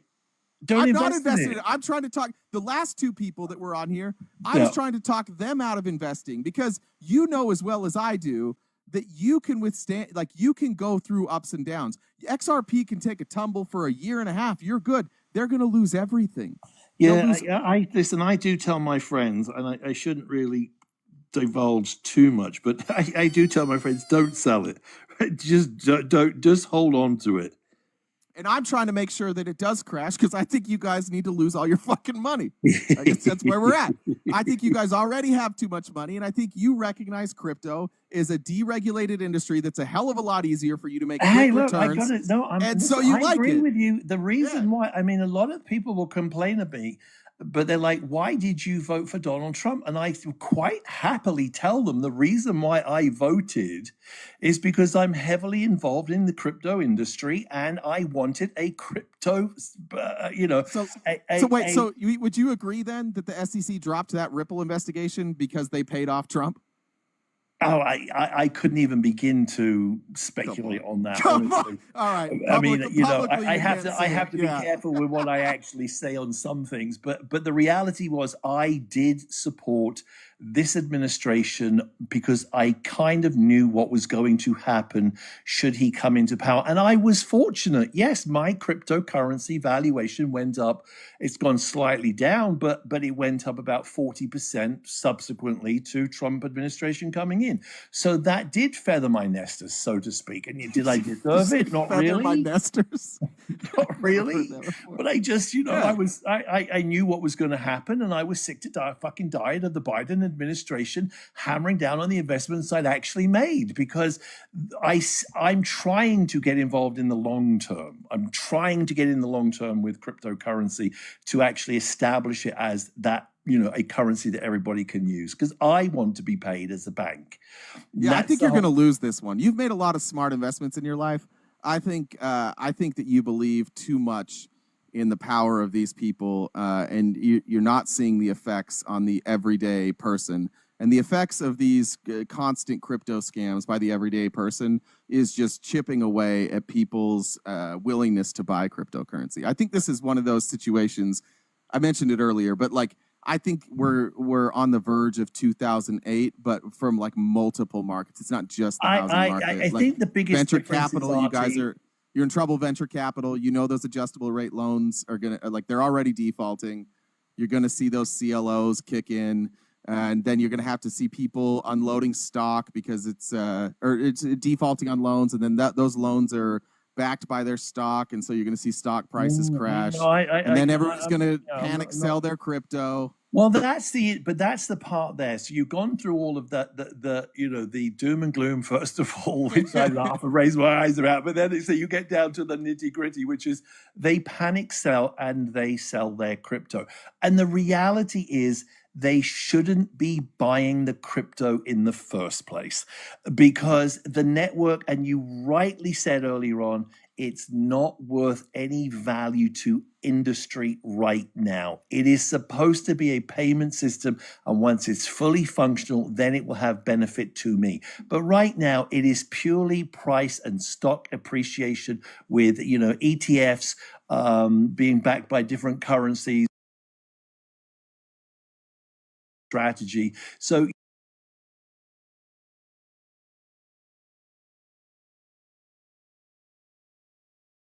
hurt on, and so there's but usually not you. Usually play the market and get out on time. Usually it's the middle class folks that don't have the ability to ride it out. I don't know what to say on that. Yeah. I just don't know what to say on that. Yeah, but you agree. I know. Yeah, We're just you and I have different. You and I have different incentives, and I appreciate this conversation because of that.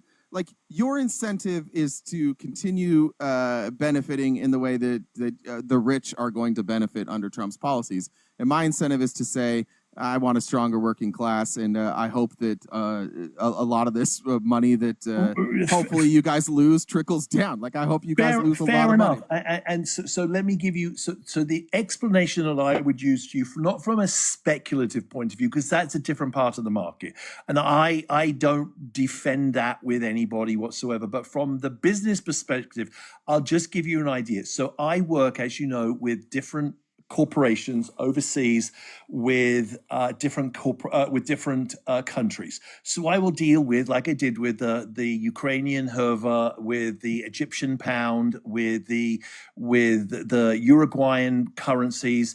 When I buy, beef from around the world, or Brazilian currency.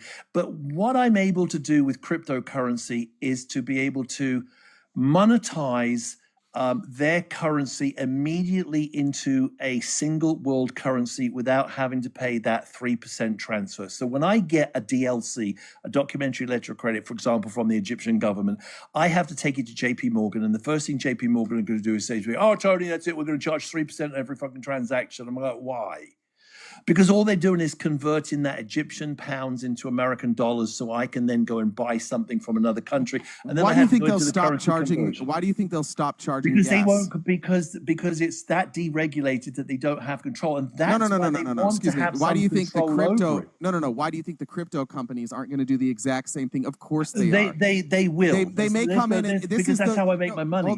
This is the Walmart strategy. Hang on. No. Tony, you went for a long time. Just let me respond real quick, and then you can go. This is the Walmart strategy. They're all coming in and they're promising the world, and they want to undercut places like JP Morgan, and they want every one of these billionaires wants to be a banker. And then once they undercut, if they're able to pull it off and they get rid of the banks, then they're going to put gas fees on immediately because they will never stop trying to make money. So this is just replacing one currency with another, except for you benefit. And you guys have convinced a lot of poor people that they'll somehow benefit too.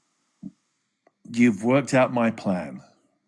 Yeah, it's fairly transparent. It's fairly transparent. Well, I hope it's not, because I'm sick of paying fucking banks all these transfer fees just to transfer money through the SWIFT network. Well, give your fucking money away then. I won't charge you. But a fee. I can't give it away. I mean, as much as I have, I've got to pay people to work.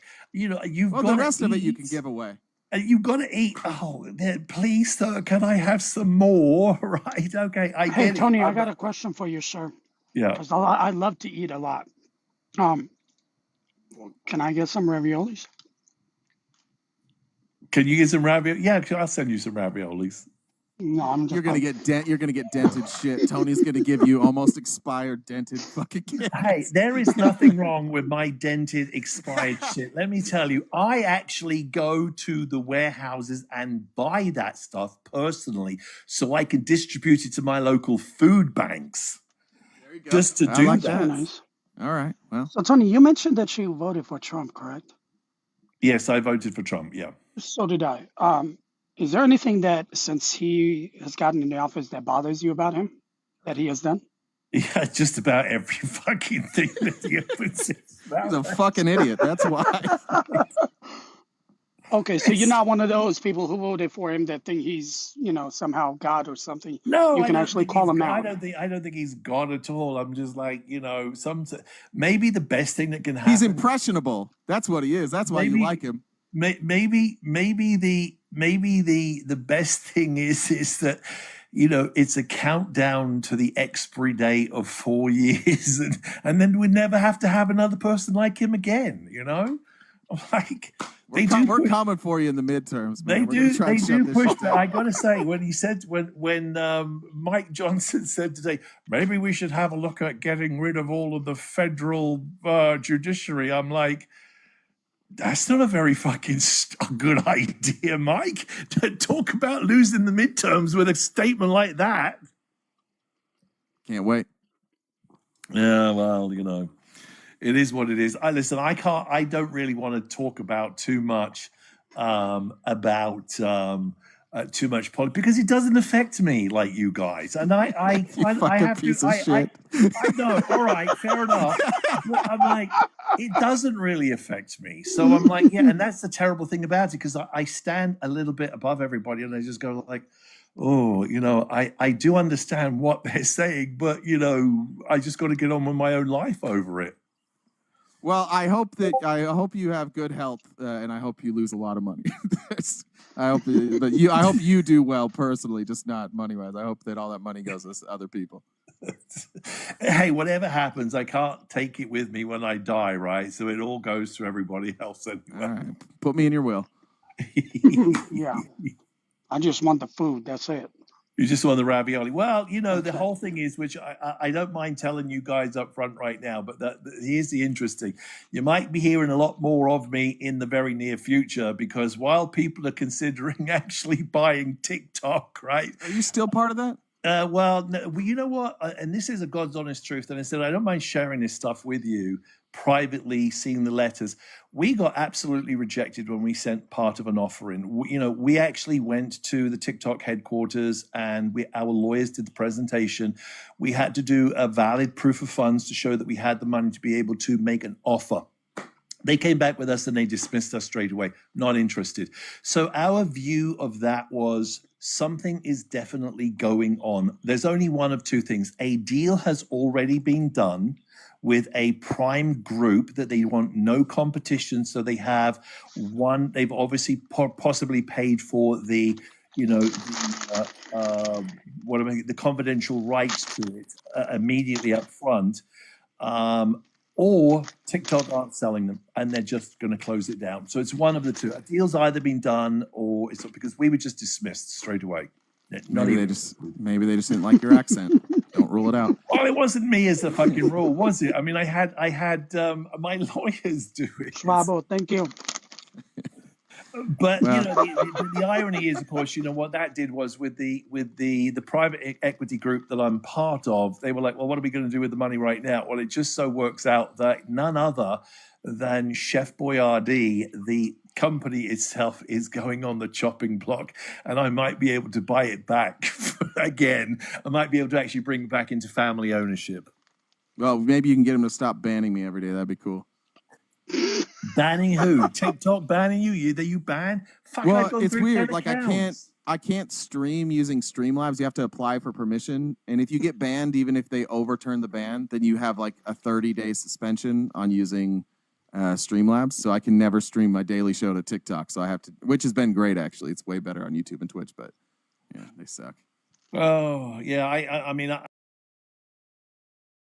2 months ago, and then I just got busy. I was just like, I just wish I could sit down there. I mean, I know, Jay, and this is no criticism and don't take it anyway. I remember you sitting down once on a live and saying to somebody, but this is my job.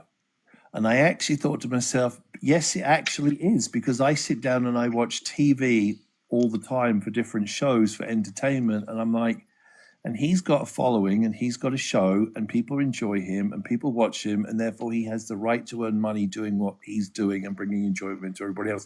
So I would never criticize you for that, or any other creator that's actually trying to do that. So that's one of the bad things about losing TikTok, is because it does actually affect a lot of people financially, which I actually find distasteful as well, because, hey, I'm a fucking capitalist and I want to make money just like everybody else does. Yeah, that's fair. I think there's a lot of people on here that when TikTok went away, it was going to be a real problem. It's just the fact that you could bring up guests this easy. Yeah. Yep. All right, dude. Well, I think there's people waiting. We'll do it again sometime. Like I said, I hope you're healthy, family's well, and I hope you lose all your money. Yeah. Okay. I'll talk to you later. See ya. Oh my God. Jen, somebody please accept Jen. I can't accept you, Jen. Why not? Why It's pretty judgmental. Oh God, don't. Have you told the people that you today, while we were trying to set this up, you propositions Jen for a three-way? Don't get in trouble. Did you tell anybody that? Don't get in trouble. Listen, bro. Did she tell you what her response was? I don't remember. She showed it to me. I can't remember what it was. Yeah, I mean, you might want to read that. I mean, it was, yeah. I'm like, hey, are you free? I'm like, shit. Yeah, you shouldn't text somebody, are you free for a three-way today? That's probably a bad way to phrase it. Yeah, that was pretty bad. And she's like, well, damn, no dinner or nothing. I'm like, oh. It is kind of rude just to just go for the three-way question. And then you offer Jay dinner. So that's what it was. Well, I already had the three-way. It's actually yeah. Been there, done that. It was me, Admir, and Snuggles. It was incredibly uncomfortable. Oh my God. There was way more hair than I was comfortable with. It's so much body hair. That sounds like what that's nightmares are made of. Anyways, I only came up. So if you guys are in request, I see a bunch of people. What they're looking for is opposition to RTP. They're not looking to come up and agree with Jay. If you disagree with Jay, stay in request. If not, hop out. That's all. That's all I came up for. So yeah, Bree will be very jealous. Which one? Which Bree? That. Yeah, that's. I know who he's talking. He doesn't know the other one, Jen. Okay.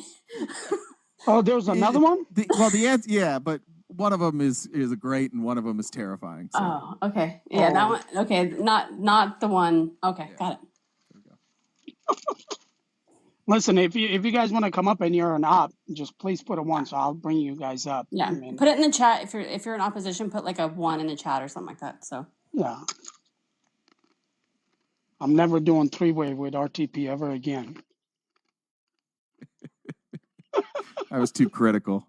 No. I was offering With too the many hair suggestions. with the hair and everything. I mean, Yeah. yeah, awesome. Ash, you are not. Who is that?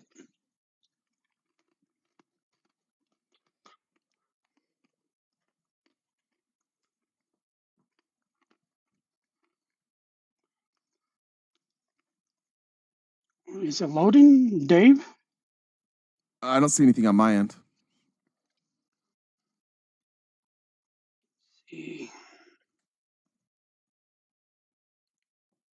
Yeah, it's for some reason it just keeps loading him. Sometimes that happens when they're in the request box and then they leave the live. That makes sense. That's all right. Hey, Dave, if you can hear me, I'm going to drop you and then re-request. There you go. Who else was it? Jen, who else was it? Yeah, Jen is just on one. Cam, you're going to have to request, bro, because I do not even see you in the queue. So, Cam, if you want to come up, please request. Cam, don't bring up Cam. He's just going to talk shit about the 49ers.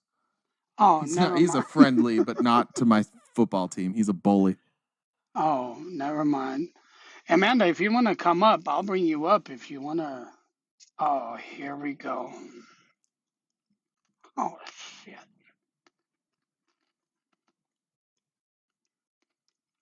Where'd she go? Don't run now, Amanda. Oh shit! I was not trying Come to on, come up Amanda. here. How are you? How you been? I've been all right. I'm good. What you want to talk Amanda about? ain't op. What you want to How talk have you about? been? Hey, you're hanging out way too much with some liberals, Admir. That's So all I I'm got. hanging That's out. all I got to tell you is that you need What's to. wrong with me? But hold up.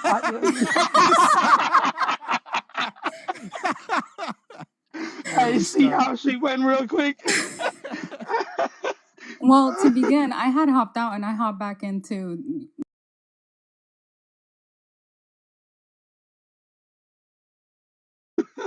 Let's start there. That's all Admir.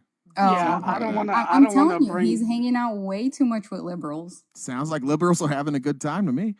Listen, but if you want to, but listen, Amanda, because now you're calling me out. But weren't you, with a liberal for few, Oh, are you dating? Jesse's old girlfriend? That's so fucked up. Oh, nice to meet you. Nice to meet you. That's so fucked up. Listen, you brought it up. I'm just saying, now you understand it's kind of fun on the liberal side, isn't it? No. I turned to Jesse. I can turn anybody. Ugh.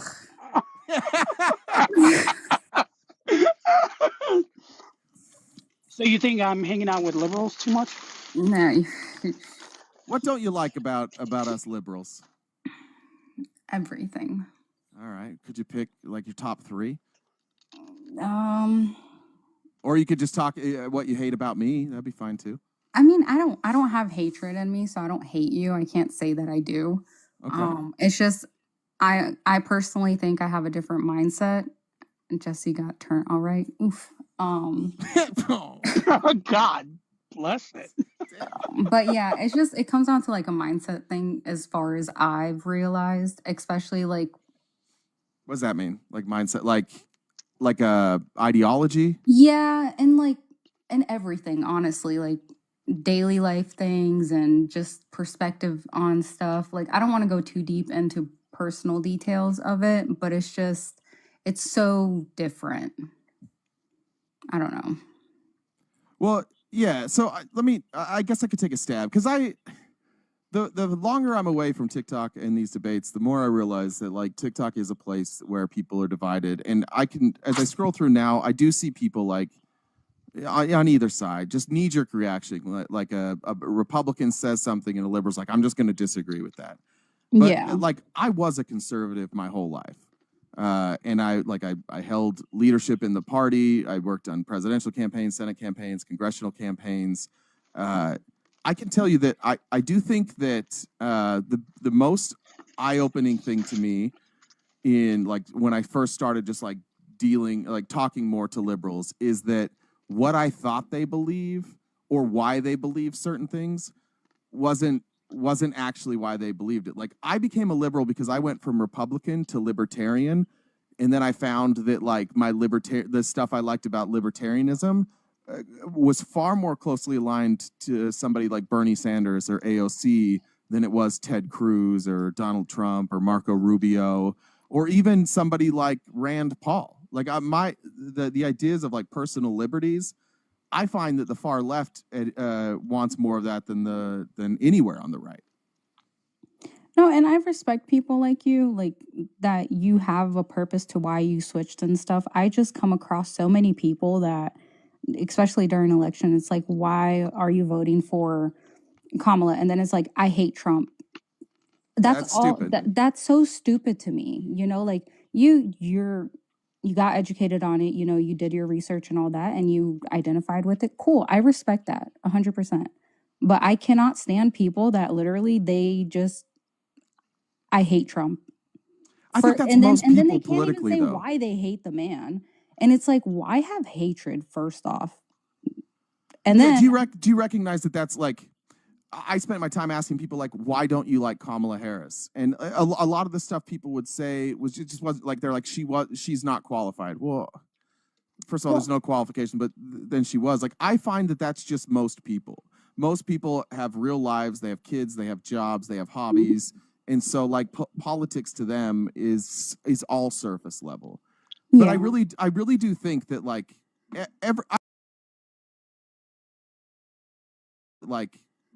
I've never spoken with a conservative before, like sitting down and having a real conversation. And then those things never get addressed by our government, like universal health care.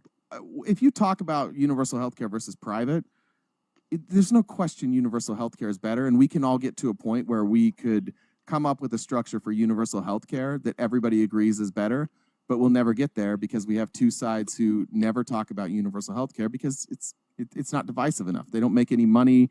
They can't campaign on that. So instead we have like this last campaign for presidency was so bizarre. It was like you had two candidates that were talking about a whole bunch of shit that really nobody cared about. Republicans found a better talking points when it came to trans people. Like they were able to position it in a way that it encompassed a lot more of people's beliefs about trans people. And I do think that was like one of the biggest factors in the election. And when ultimately most of us probably have the same idea when it comes to trans people, it's that they exist. If trans people are going to participate in sports, it needs to be fair. You shouldn't be, when kids go to school, nobody should ever be like, hey, you should be trans. But they should, if they are trans, they should have somebody they can talk to. If they don't have somebody they can talk to at home, they should have, a therapist or somebody they can discuss these things with. I think we all mostly agree on that stuff. Correct. I do agree with most of that. Like, I don't understand why it's like, why not just have a sport for trans people? I have no problem with the trans community, with the LGBT, LMNOP community. I have no problem with them. It's just like, but why? Because there's not enough athletes to fill up like a league full of trans people. I think more importantly, like there's better solutions to it. Like if you look at like I'm a big UFC fan. Mm-hmm. If you look at like they have weight classes and they have limits for like levels of testosterone, right? And so you could, if you're going to take sports and you want to make it fair, like what genitals do you have? So if you have somebody that, let's say the example everybody uses is that there's a man transitions to a woman and has all these advantages, and she goes and she just dominates every sport. I think everybody would agree that's unfair. And the response shouldn't be to demonize trans people. The response should be, hey, we got to do something about like the fairness of this sport. That I think we could figure out ways to do that. Right. I don't think we have a way, but it just seemed to me like our country then became like, do trans people exist or do they not exist? No, they do exist, and I have no problem with them existing. I mean, just don't shove it down my throat. And this is my problem. It's I can respect, and even the comment section here that's going crazy talking about how hateful I am and all this shit. But I can Don't worry fully about the comments, respect. Amanda. I Don't worry I could about it. fully respect a trans person. I can fully respect a gay couple that lives next to me. Just don't shove your shit down my throat, and don't shove your ideology towards my kids. Live your own life. I don't care. When you And say like shove and your if it's ideology, do you like mean like the try, whole like if I was a gay couple that lived next door to you, and like I was out on a walk with my husband, we were holding hands, and I gave him a kiss while I was walking. Is that okay? yeah, that's fine. I mean, it is what it is. I'm going to tell my son, like I've said it before, actually, you know what? That's what they choose for their household. And that's fine. They choose who they love, and it is what it is. Here in our household, this is what we believe, and this is what I'm normalizing. And that's how I talk to my kids. But at the same time, I tell my kids, you respect whatever another household has when it comes to anything, even religion. Like I'm Christian. I don't agree with anything religious in schools, in public schools. As a Christian, I don't. So yeah, I agree with that. I think the same thing. Like people should be able to live their life, and it's the parents' job. I've got a daughter too. It's our job to educate our kids. I guess what is hard on our side of the aisle is that I think most Republicans probably agree with you. I think it's like a fringe. I don't know what the minority is. I don't know. Everybody's devout Christianity. Like my mom would disagree with you. She's very conservative, like way right of you. But the problem I have is that like when we vote in this administration, you don't even share their views. Like they're going way past your views on LGBTQ issues, and they're stripping the rights away from LGBTQ people. And I want if we don't have to vote for the same people, but it would be nice if Republicans recognize the rights that are being stripped from Americans every single day. And it would just be nice if we could get Republicans to join in on those. And then, and there's probably stuff that you could think of where you think we should join in with you. I'm not saying that it's a one-way street, but I think that's the problem is now we've got this administration in the White House. They're absolutely taking away the rights of trans people. They're in some states, they're attempting to take away the rights of gay people just to be married, to adopt children, to come to a school holding hands with their partner, the same stuff that straight couples can do. And I think that's what sucks is that we allowed this, we did this divide, but we then elected a bunch of people who are far right, and they're stripping those protections away. So before you go, Amanda, can I just promote? It's a snack club. Oh man, these are Tahine? mango, Hell yeah. tahine, and they are amazing. Carry on. I Carry love on. Tahine. Okay, And for carry on. My everybody bad. that y'all leave Jesse's name out of this, like, good Lord. Don't worry about it. Don't read the comments. Just have a talk with Jay. Don't worry Jesse about likes the that. attention. Like this is what it's just crazy to me. Like you want to come say that I'm hateful, I'm this, but look at the fucking comment section. Don't Look worry, in the fucking Amanda. mirror. Amanda, You hey, know? listen to me. Do not worry about the damn comments. I mean, Talk to I'm not Jay. worried about it. I know, I'm but just not. don't worry about it. The more you do that, the more they're gonna gaslight you and all that. Just leave it alone. Have a good conversation with Jay that you've had. Yeah. Keep going, please. I mean, I'm and enjoying my fucking this is the snacks. sad part. Like I can fully respect your opinions, your ideology. I can respect it, but nobody else can. Like I don't as a person, like it's just fucking crazy to me. So if you hold those same, like if we hold the same standards, like why wouldn't you vote for Democrats then? Why would you vote for Republicans if you and I seem to hold the same standard And that, I mean, that was Tim Walz and Kamala Harris. They both, you know, it's basically like government should stay out of our business. Why wouldn't you vote for Democrats then? Oh, fuck. Here we go. Did you see the comment section? Don't look at them. Don't worry If I can give you any advice from years of doing this, don't ever look at your phone when you're having the discussion. It never is good. It's just I like that's the thing. Like, see, bringing in my personal life and all this shit like as an attack is just insane to me.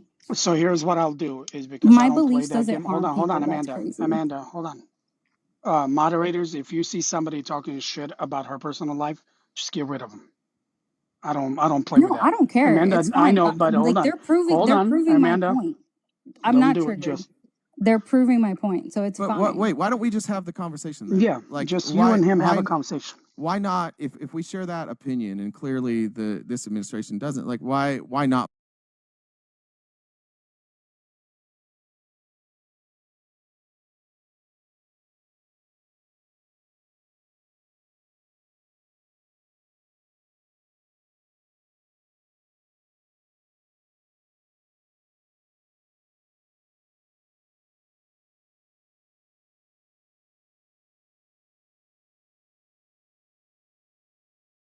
I just find myself more towards the right. Like, just the things I believe, I think I align more with it.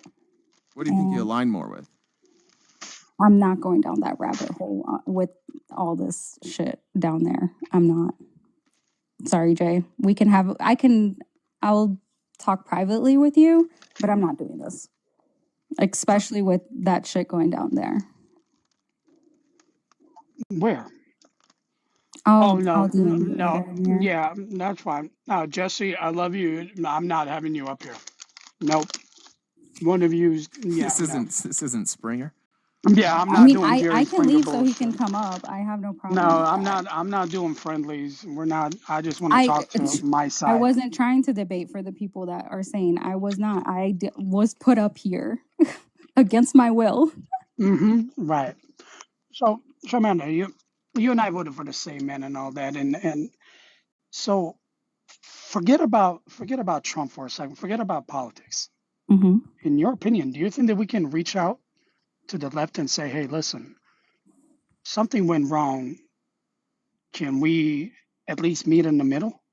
Absolutely. Is that a possibility? I mean, So I how don't do know we- if it's a how do we do possibility, that? but I do think it's needed. So how do we do that? I mean, I personally don't have that solution, but I would say just fucking listen to each other. Just sit down and listen to each other. No, And shit. find a Hold on. common Jesse, middle hold ground. on, Amanda. And just Jesse, find a don't middle do ground. that. Jen, I don't know how to do that. Can you turn the comments on? Jesse, don't do that. What? I'll take care of it. Jen, can you please turn them back on? I don't know how to do that. I don't know how to do it Fucking either. Jesse, bro. Listen, I gotta What the send Jen. fuck? I gotta send Jen like a big tulip, you know. But no, but I'm saying is, how do we come across? How do we? What is the message? Is there, you know what I mean? Because my ultimate goal is this, and I don't know if I talked to you about this before. Is we've got what we wanted. We got the man in the house. We got everything. Right. Fuck all that. I don't care about that no more. I'm trying to reach out to the people on the left and say, hey, listen, okay, I got what I wanted. What are you willing to offer so we can meet in the middle? Yeah. No, I agree. I think people need to sit down and just listen to each other. I think at the end of the day, we all have the same intentions and we just execute it differently, if that makes sense. But I feel like we all have a genuine intention towards every topic, you know? Do you feel like you're getting something out of this presidency? Like, do you feel like it's benefiting you? I don't know yet. I think it's too soon to tell.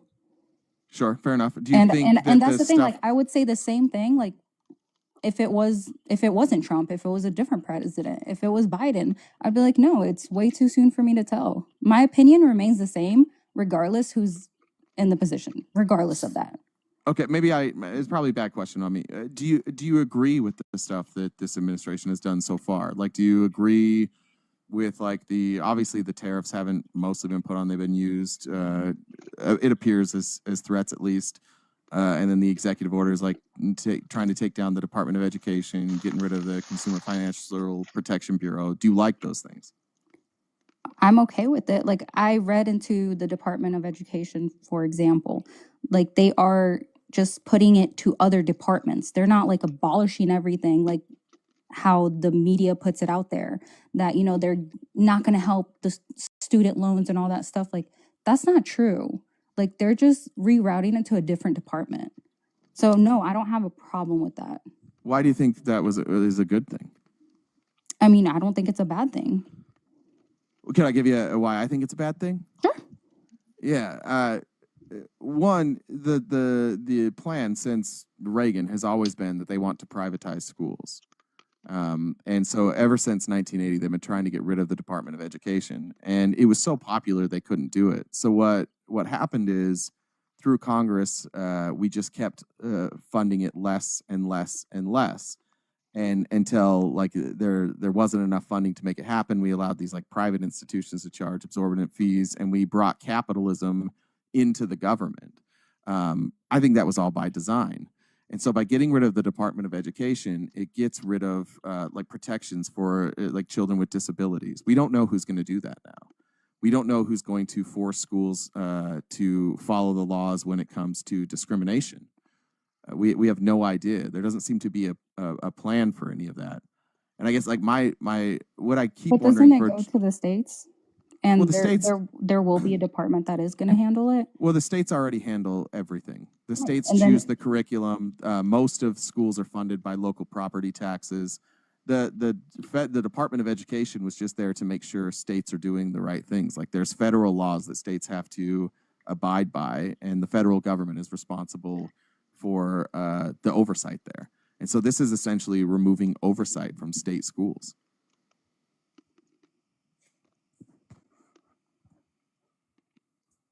Sorry, I was reading the comments. You're good. Ironically, like this is, if you look at like education, the red states are the worst states. The bottom 10 are all red states. And they've been trying to do this forever. They're trying to put church in school. They want way more private schools. They want school Florida choice. is kind of up there on education, just saying. But well, it depends on what you're looking at. I do agree. I checked out the statistics, do have lower educations, but Florida is up there, just saying. I think they're like, depending on what you're looking at, I think they're like upper or like high 20s, right? Yeah, they're all the way up there. I can pull it up, actually. Let's see, where are they? I've got it here. They are. I'm just not understanding why is Linda McMahon in the Department of Education. What is her background? Anybody know? She was really, her company was good at trafficking children. They're pretty good at that. I mean, I know Vince McMahon and Shawn Michaels and Triple H and all of them, but I didn't know that was education. Well, her job was just to abolish the Department of Education. So whoever Trump was going to appoint there is just somebody that would follow through on the promise to get rid of the Department of Education. I'm looking at Florida. Florida's highest, they rank it by 4 different things. Florida's 42, 43, 27, 42. The only place that they're outside of the 40s is in student safety, and they're 27th. But if you look at these, like, I guess my question is, I don't understand how we got to this point where our country is struggling in education. Every country that does it better than us has a very strong federal Department of Education, and the curriculum is actually set from the federal level. And somehow we have decided the best thing to do for education is follow the lead of the worst states in our country and do what they're doing. And they're the reason like our rates are plummeting. It's all red states. This is what they do. They do school choice. They underfund schools. They cut down on property taxes, so there's less money to go towards schools. That's why you don't see a lot of times like Texas and Florida in some rankings, because they have higher property taxes. But I just don't understand why we're doing that plan. Like, especially, I've got a kid. I live in literally the worst state for education. I live in Arizona. It's dead last, and we have so many charter schools. Yeah, I have kids too. I get it. I don't have any personal issues with it. Like I said, it doesn't affect me. I don't see a problem with it.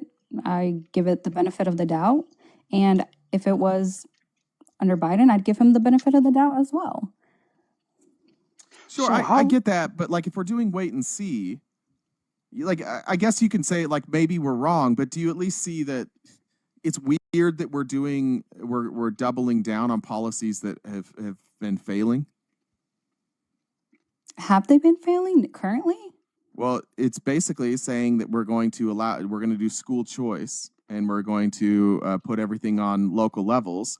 If you look at Arizona, we were kind of like, that's where they tried it, is they tried school choice. And Arizona went from like high 30s to dead last. And now we're having to pull funding from all sorts of stuff just to pay for education. Because what we find out, like these vouchers cover like 2/3 of tuition. So poor people still can't afford that other third to send their kids to a private school or a charter school, but it takes the tax revenue out of that school. So if the people who subsidize school for children that come from poor families, that money's being pulled out of their schools and sent to charter schools instead.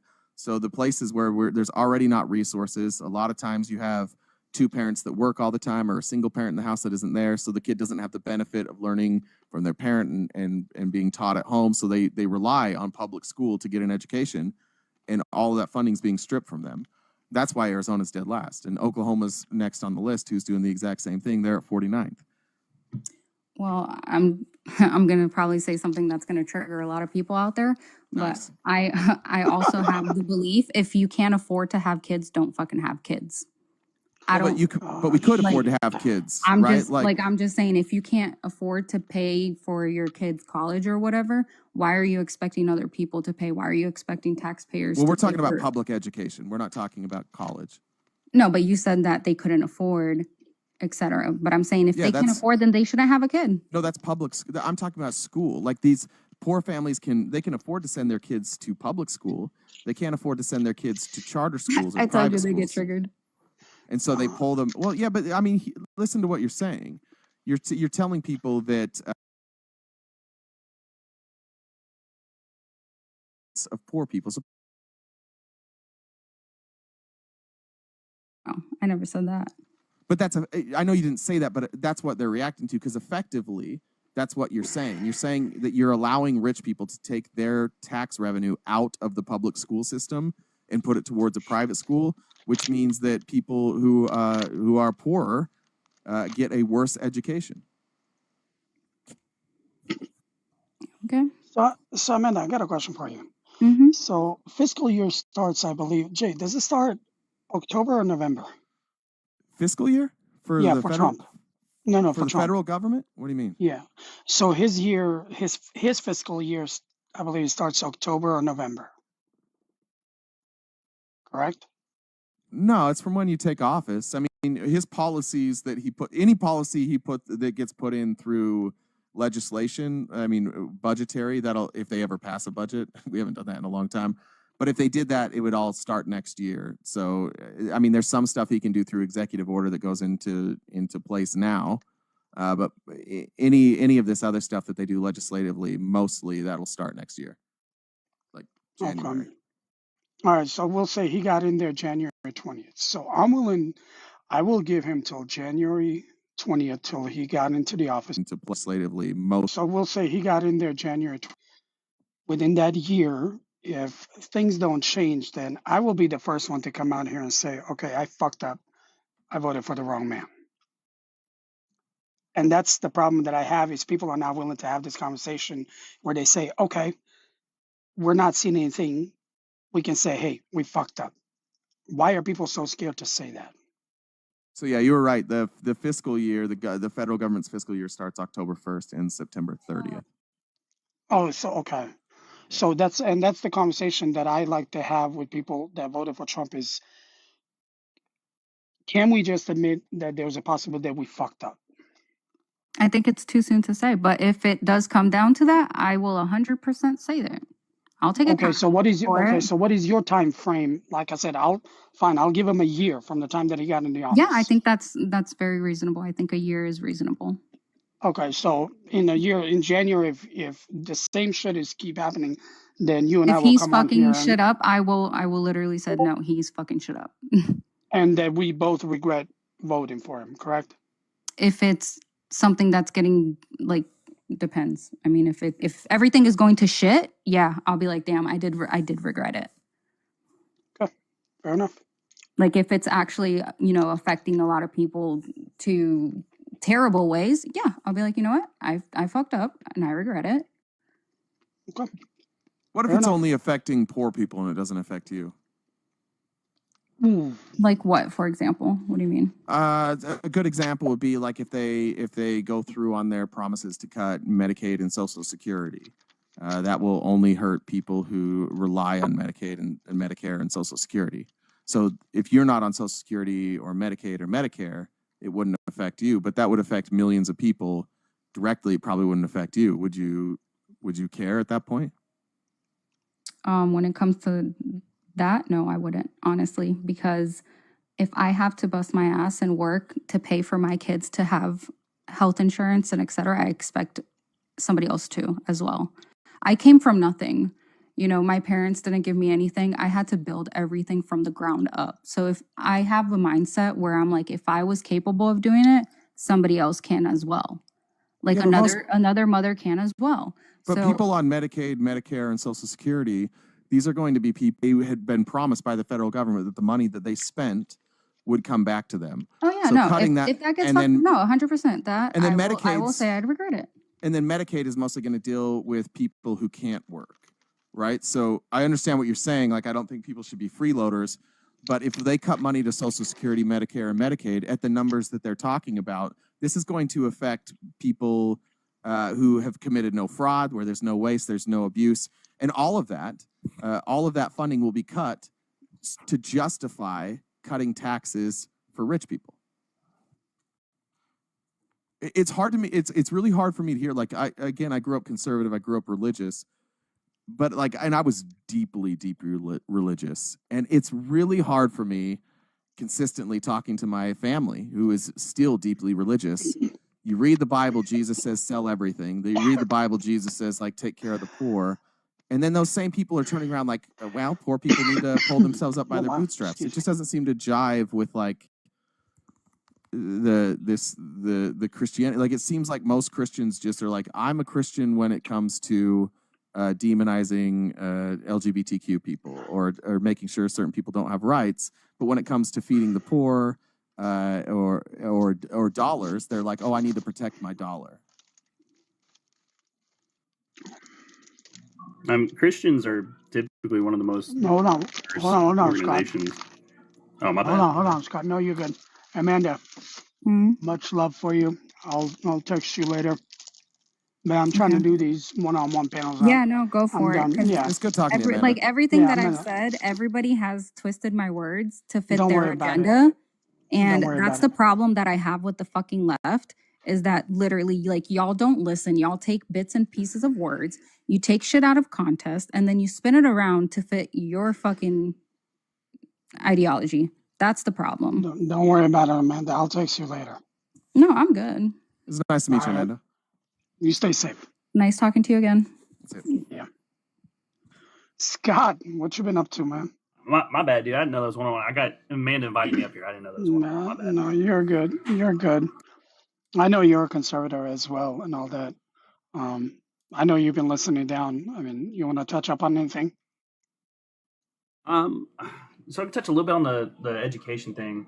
I know you brought up a concern about overseeing IEPs and special needs programs and things like that. So that's all going to be put under the Health and Human. I'm concerned about overseeing IEPs. We'll have federal oversight. I would even say with the way we funded the Department of Education, we can continue to fund it the same way. We'll just disperse that money to the states, and then that way the states can then decide, hey, which schools need it more, right? So I'm not even saying, hey, every school in that state gets the same exact amount of funding. Those states are obviously going to know which school needs it more than the other, so they can target it to schools that are less funded and pretty much ignore the private schools that are well funded, and so that way these schools can get better education and more money. Yeah, but red states don't do that. We've already done that. And that Republicans say that it's a cool dream, but then they take the money from public schools and they give it to private schools. And there seems to be, now that it's on a state level, there's no federal oversight there. They're saying states can do whatever they want. We've seen what happens. Every state that has rolled out school choice, they spend less and less money on public schools, and they give all that money to private schools. Well, I mean, so the funding is going to be under the Department of Treasury now. So what we could do is put some guidelines in where they do an audit. It's like, hey, we got to make sure that these schools that needed the funding are actually getting it, and then hold them to account for that. So then why get rid of the Department of Education? Rid of it? Yeah. Clearly, whatever they were doing, they weren't doing a well enough job. So you they don't were know. Massively funded. Well, they were massively funded. Had a shit ton of employees that just seem not to be doing their job properly. So it's like, why not? What weren't they doing? Break What it back weren't they into doing? the departments. Wait, what weren't they doing? Clearly, the funding wasn't working for them. They weren't dispersing the funding properly. Is it fair to say you don't actually? And Is it fair to say you don't know? no, I'm giving you my answer. Yeah, but you're just saying like there were people that weren't doing their job. Do you know what jobs weren't being done, or you've just heard that people weren't doing their jobs? Yeah, the disbursement of the money to the states, they were withholding a shit ton of money. They were collecting a ton of it. The salaries on these employees were outrageously high. They obviously weren't holding to account anything they were supposed to be doing. That's why we've been having these issues for the longest time. And this is why this isn't the first time like Department of Education being dismantled has been brought up. It's been talked about like numerous times throughout the past like few decades. Do you know what the average salary of somebody in the Department of Education is? The average salary? Yeah.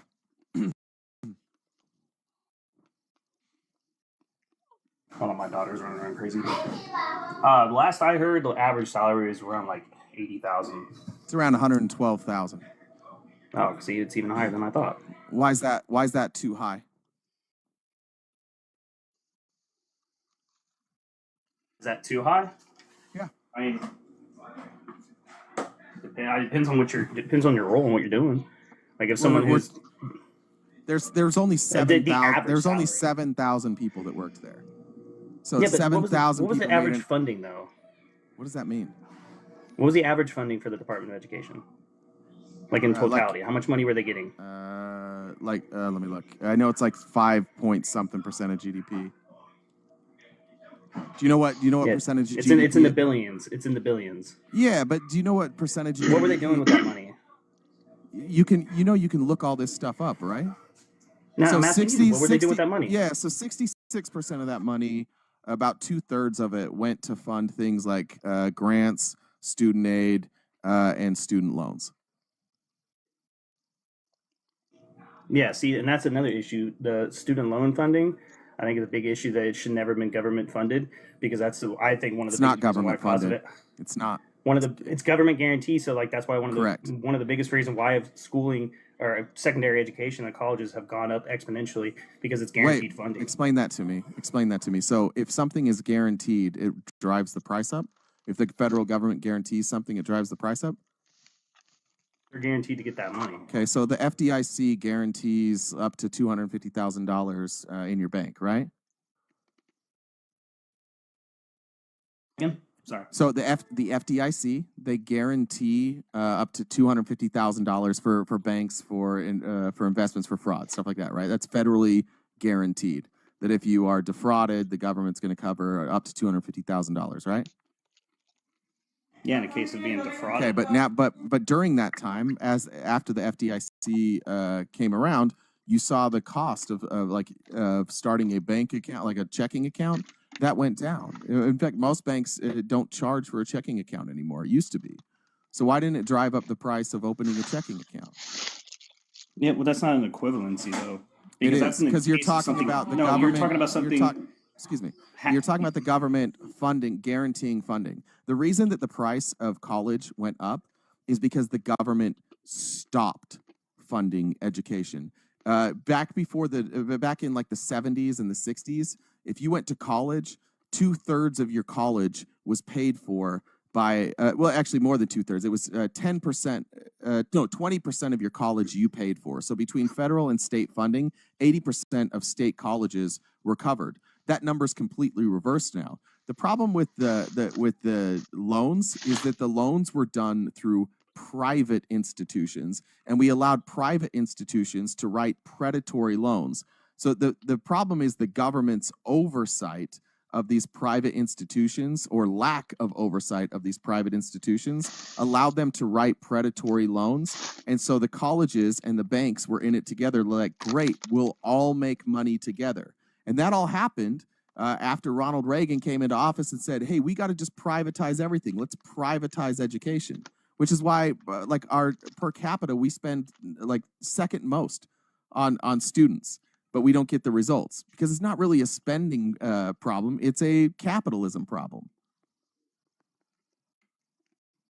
So we spend more but get less results. So spend less, we get better results? Yes, because we're paying profits to private banks. We don't need to be paying out profits. Why does a bank need to make money off of you being educated? That's what I'm saying. That was my issue, is the federal government was funding these things. Like, they were giving them the money. No. They were guaranteeing that money. They're guaranteeing They were the guaranteeing money. the banks. They're guaranteeing Correct. the banks the money. And that's the problem. Correct. I said the government should have done that. I understand. I agree with you on that. But the real problem is that the government should have kept funding education. It was way cheaper. But when you allowed a bank who has a profit motive to be the middleman between the government and the student, and then you have universities who then started having a profit motive, you have a profit-driven university and a profit-driven bank working together to increase the cost of education, and the federal government isn't doing oversight, and all they're doing is guaranteeing the loans. But if you would have kept it how it was, almost everybody could go to college or trade school and they didn't leave in debt. You could work like a part-time job and pay for college. Okay, so let's theorize this, right? So if we continue, say we never let the private institutions come in when it comes to funding these schools, and it was solely by the government, do you think the price of education would have stayed low if it was still guaranteed funding by the government? You don't think the universities would have been like, well, if I'm guaranteeing this funding, and we're expanding our campuses, we're adding in new technologies and all of their stuff that they claim that they're adding to it, the prices would have stayed the exact same?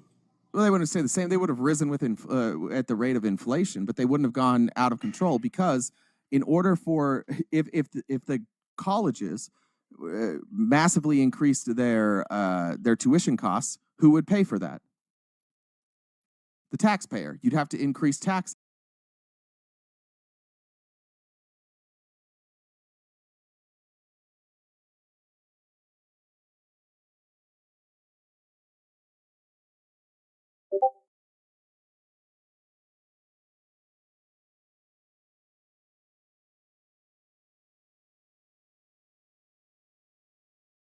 Didn't hurt every American. That's why you hear people say, like, I didn't go to college, I'm not paying for your college.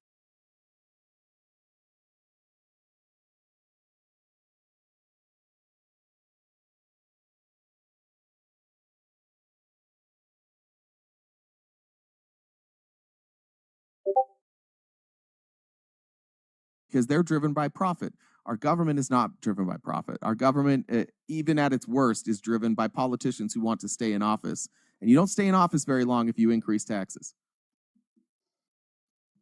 Yeah, and again, so I think we're kind of similar at the same point. As like I said, I think the government should stop guaranteeing these funds. I think that would be a good start. We're not saying the same thing. I'm saying private banks should not be able to do student loans. I think the government should fund 80% between state government and federal government. I don't think they should guarantee the money. I think they should pay 80%, and that would immediately drive down costs. Honestly, I'm not even gonna. I don't think the government should be paying for your education. I think that's Why not? That's a choice that you make, and I don't think the government should have to fund a decision you make or do not make. And I agree with the people.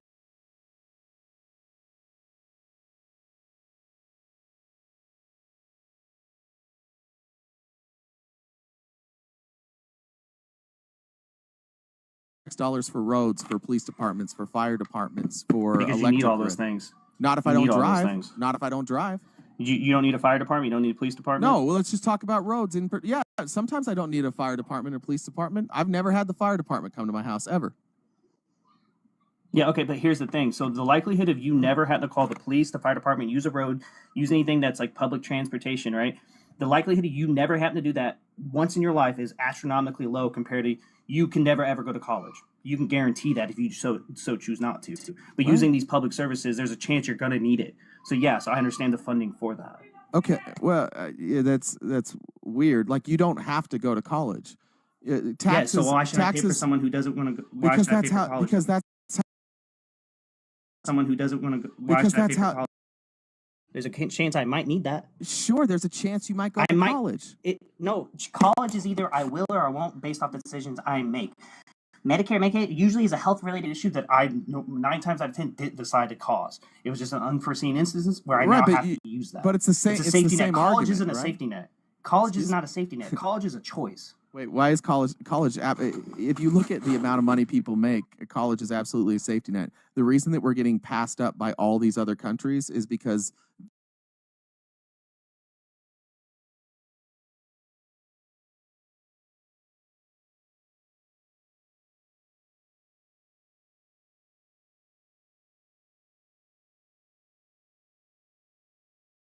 Because it doesn't make sense. It doesn't make sense to go to college, get a whatever, I don't know if it's software engineering degree, and then go make $60,000, $70,000, $80,000. it fiscally doesn't make any sense. That's why we have to import so much labor. It's just crazy. Like, every other country that does education better than us does it this exact way.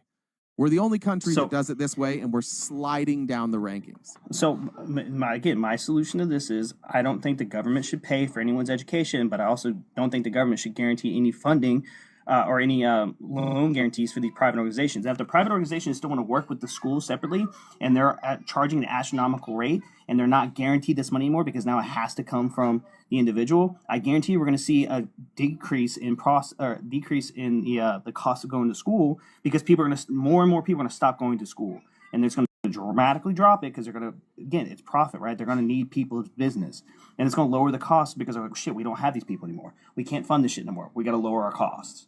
Lowering our costs would be getting rid of student loans. That would significantly lower our cost. Yes, and it's less, and someone else is paying for it. And your objection to this is that it's government spending. The fundamental difference between our two ideologies is that I look at total money. I don't care who gets the money. I don't care if the bank gets the money or if the government gets the money. I want the best education for the least amount of money possible. And you're taking like this principled stance that like the government shouldn't be involved, so we should just allow our education system to be decimated because freedom. Our government has a fundamental constitutionally guaranteed initiative to take care of us, to provide for the common defense, to promote the general welfare. And a more educated society is a more productive society. A more educated society is a healthier society. A more educated society is a more peaceful society. Education makes countries better. That would be the general welfare. That is what our government is supposed to do. They're supposed to give and balance things out so that everybody has an equal opportunity to live the American dream. But right now, where we're at, is the only people that get to live the American dream are people who get great grades or have wealthy parents or take on a whole bunch of student loan debt. We used to have a country where everybody could go to college. Our middle class was booming during that time. We didn't have this massive wealth disparity. You could go be a school teacher and you could support a family and you could have a retirement and you had a pension. And that's when the middle class was strongest. This idea of trickle-down economics and taxing less and not funding anything is a massive failure. All it has led to is everything is more expensive and the gap between the poor and the rich has never been bigger. Okay, so another issue though, when it comes to education, right? Like I'm not opposed to education. I agree. We need doctors, we need lawyers, we need engineers, we need like there's core principal jobs that we need in society, right? So anything in the STEM field, I would say, is a guarantee. We need that in a society to progress as a whole, right? I agree with that. And I agree with teachers and all.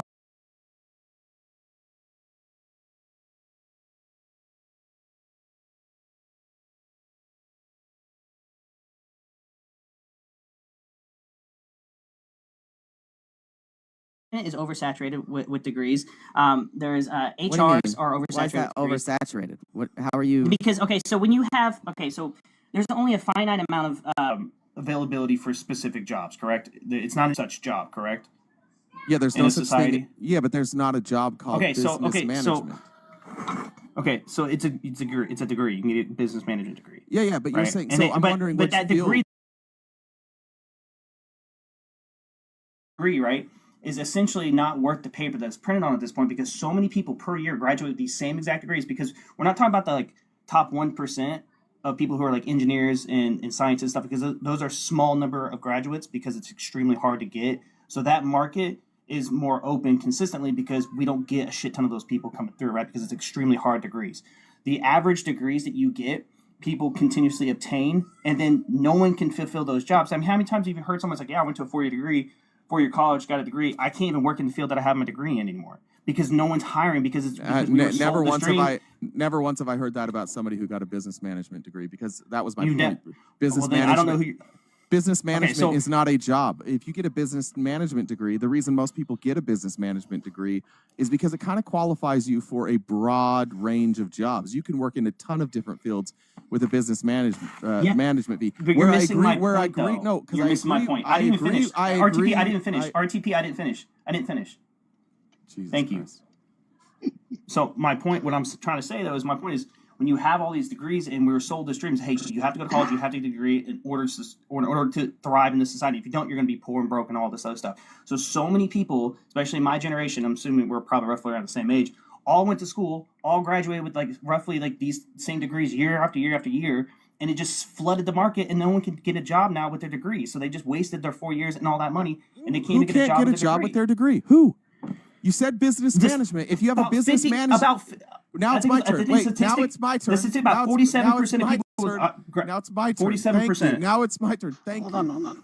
Where are the business management degree people that have a business management degree that can't find a job? How are You're you hyper quantifying focused this? on one thing instead of Yes, listening because to the I'm asking context of for what I'm saying. because I'm asking for specifics. Because No, you're 'cause you speaking gotta listen to because the- you're speaking in generalities, and I'm trying to nail down a specific. Because you keep saying that there's these degrees that exist Why? where nobody, because details matter. It's how you determine whether or not somebody's argument is their feeling or if it's an actual argument. So I'm asking you for an actual argument, and you keep wanting to go back to That just is the your argument. general feelings.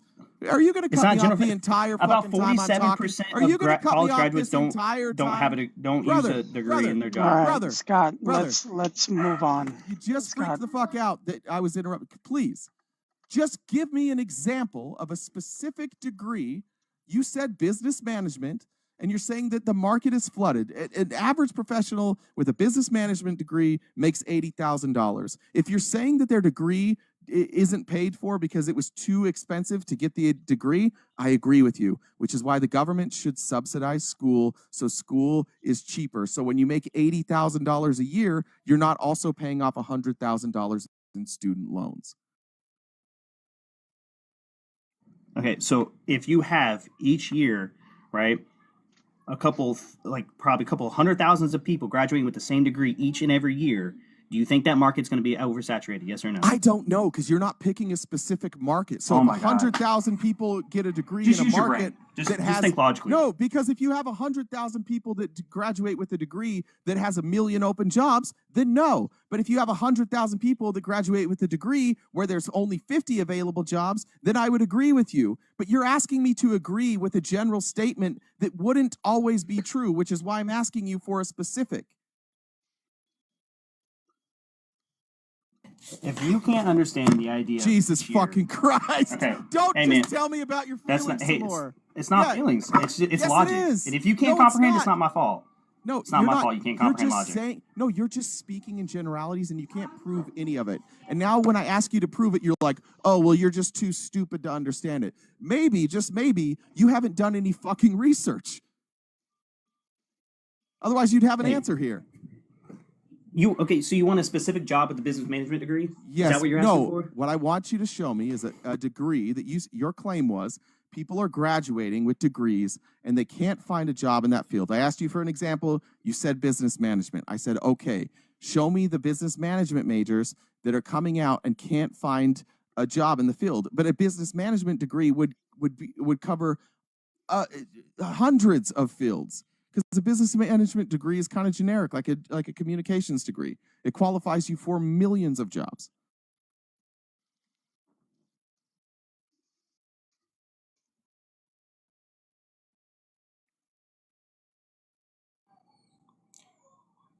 Wait, hold on. I'm looking up right here.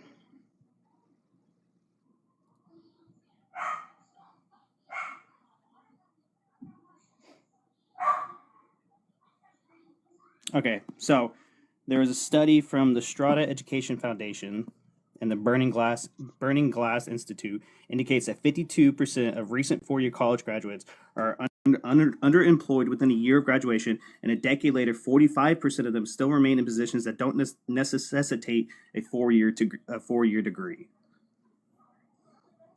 And additionally, 29% what does that have to work do with in what I just unrelated said? fields, and 16% of those under 54 are unemployed. So I'm saying that like the market's oversaturated to the point to where people, like 50-something% with this study, 52% are not even working within the field. Yeah, you don't look. I graduated with a degree that I didn't use forever. I didn't use it until I had one job with it, and then I owned businesses. I worked in businesses. I studied political science. I'm just saying, like, in order to decide whether these numbers matter, which, by the way, all of this really is a distraction from the fact that education is too expensive, and privatizing it more will make it more expensive and less attainable.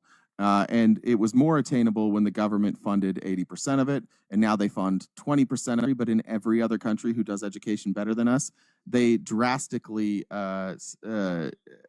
spend more per GDP than we do. When everybody could go to college and it was affordable, we spent about 12% of our GDP on education. Now it's at about 5%, and this new administration wants to cut it to 3%. And then they're like, oh, look, our education ranking is sliding. Oh, I wonder why.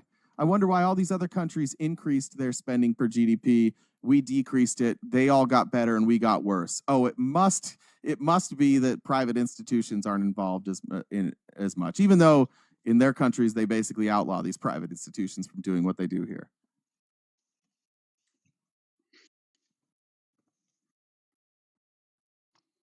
I was listening. I'm getting my daughter ready for bed.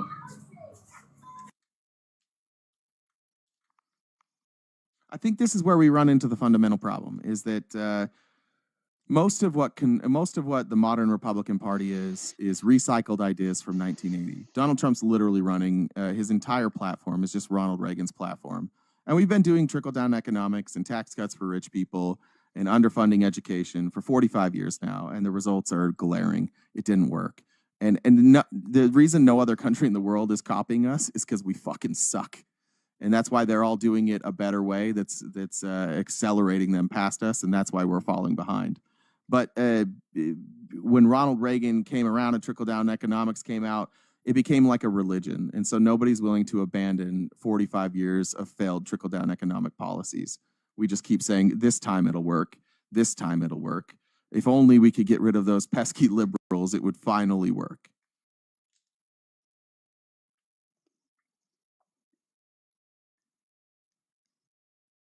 Where's Kako?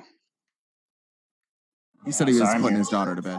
Oh, okay. Yeah, I'm just getting her ready right now. She's about to lay down. No, you're good. While you're doing that, I mean, I'll take a little pause. You can drop me down if you're still up. I'll request back if you're still on. I just got to put her down real quick. No, you're good. What a good dad. Good for you, man. Yeah, I mean, no, because after you, I was gonna shut it down anyways. Okay. No, that's fine. Yeah, no, I you're good. appreciate the conversation. Yeah, Scott, it's good talking to you. Yeah, you as well. We'll do it again. Well, we'll do it again for sure. Oh yeah, we'll have chances and all that. I'm not worried about that. I think this was fun. Jay, what do you think? Oh, I love it every time. Perfect. I mean, it's rare that I'm like, when the live is ended, I'm like, oh man, it's over. This is one of those times. I know, but you know. I know, you got to get home. They're probably kicking you out of the Wendy's you're at right now. Listen, I'm just gonna. No, but I just want to, as far as the mods go, Jen does her thing, and I just want to say, her name is Ash. Me, anything in the comments, Ash? Can you just type something normally I don't do this, but she did an amazing job of signs for my trucks. I was basically having issues with the legibility of the signs, and I contacted her. She did it, and an amazing job. So if you need any signage, like I said, normally I don't do that, but she did an amazing job. Oh, she's And I dope. She can, does this. yeah, dude. Half the logos you've seen, she does. She's so good at this stuff, and just Yeah, like like I said, and normally I self-taught don't. too. Yeah, Taught herself all like I, this shit. Yeah. like I said, normally I don't do this at all, but she did an amazing. She did such an amazing job that even my wife was like, "Whoa, like she's good."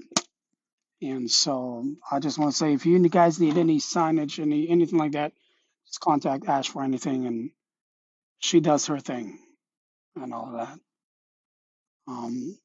And then my boy Dog Dano, he handles everything, man. He's such a good guy. He's the only guy that I can have a conversation from the get go that was on the left side. And so, an amazing dude. What's up, Ash? Jen invited me up. That's fine. It's all good. Thanks for the shout out. I'm glad it worked out too. Yeah, Don't- no when you're problem. done, take some pictures of them on your trucks and then send them to me so I'll blur out the numbers or whatever. Yeah, no, it's good. Yeah, I'll send them and all that. That's not a Cool. problem. Yeah, appreciate it. Thanks. No worries. So yeah, but this was definitely fun. I think we need to do this, more often. Talk to people, and I'm Yeah, enjoying this. if you want to do Tuesday nights, we can do that. I guess maybe we already agreed to that. I didn't realize it, but yeah, if we want to do Tuesday nights, I'm more than happy to do it. Are you down? Yeah, for sure, dude. I love this stuff. I love that I don't have to moderate or do anything, and I think you do a good job of shutting me up and shutting other people up when it gets out of control. I think you're really good at it. I think I think you're good at this. Oh, no, I appreciate that. So if you want to do it, are we still talking about the same time? Sure, About we 5:45 could. your time, or Yeah, I get done at 1, and then usually gotta eat some food, and this is the time I go to the gym, so I'm usually done by like 5:30. you go to like the that. gym? Oh wow! How dare you? I mean, I didn't I didn't realize you were a big gym dude. I'm not. I just have so many injuries from I played the soccer in college that if I don't work Really? out for a little while, my body just Did all you know falls that I apart. played for Colorado? You did? Yeah. When did you play? So I played U16, 14, and 17. I played with Balboa. In fact, I play with him every Sunday. Oh, you're saying you played for like Marcelo? ODP, like ODP? No. for I played for Colorado? Colorado Rapids. Yeah, I played for Colorado Rapids. Oh, you I played for have. the Rapids? Yeah, I'll show you. I'll send you everything. I What actually. years did you play? You said 16. So that would be 16. So 1996, 7, and 8, and Jesus, then how fucking old are you, bro? God damn, man. You played in Leave me the fuck 96? alone. Yeah, leave me the fuck alone, bro. I'm only God damn. My earliest, like some of my earliest memories are like the Olympics at Yeah, 96. but Marcelo and I are still very good friends. He's I dope. actually play with him on a Sunday league. Him and I play on a Sunday league. Does he still have yeah. the beautiful flowing locks? Oh God, bro. Just listen. Normally I don't roll that way, but I'm like looking at him. I'm like, bro, you're just so beautiful. Just I only remember him It's- from the Red Bulls. I didn't remember he played for the Rapids. oh yeah. He retired from the Rapids. Well, you were Yeah, better I than was. me. I played semi-professionally for the Ogden Outlaws after college, but I didn't get drafted or anything to the MLS. So So in 45 years, I've never had an injury. I take my wife to dinner to Olive Garden.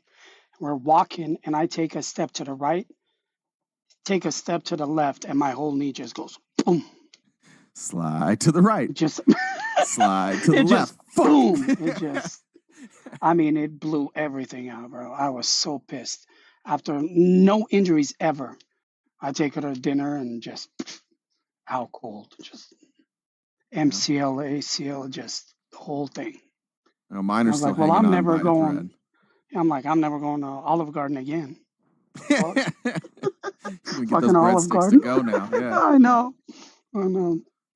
So I mean, if you're down and all that, we can set it up at about 5:45, 6 your time. Yeah, I'm just always communicate with available. Jen, but maybe don't proposition her anymore. Yeah, I won't ask her for a three-way. Hi, brother. You did a good job. Yeah, everybody, dude. thank you very much. All right, bro. Jay, see Have a you. good night. Bye. How the fuck do I turn this off?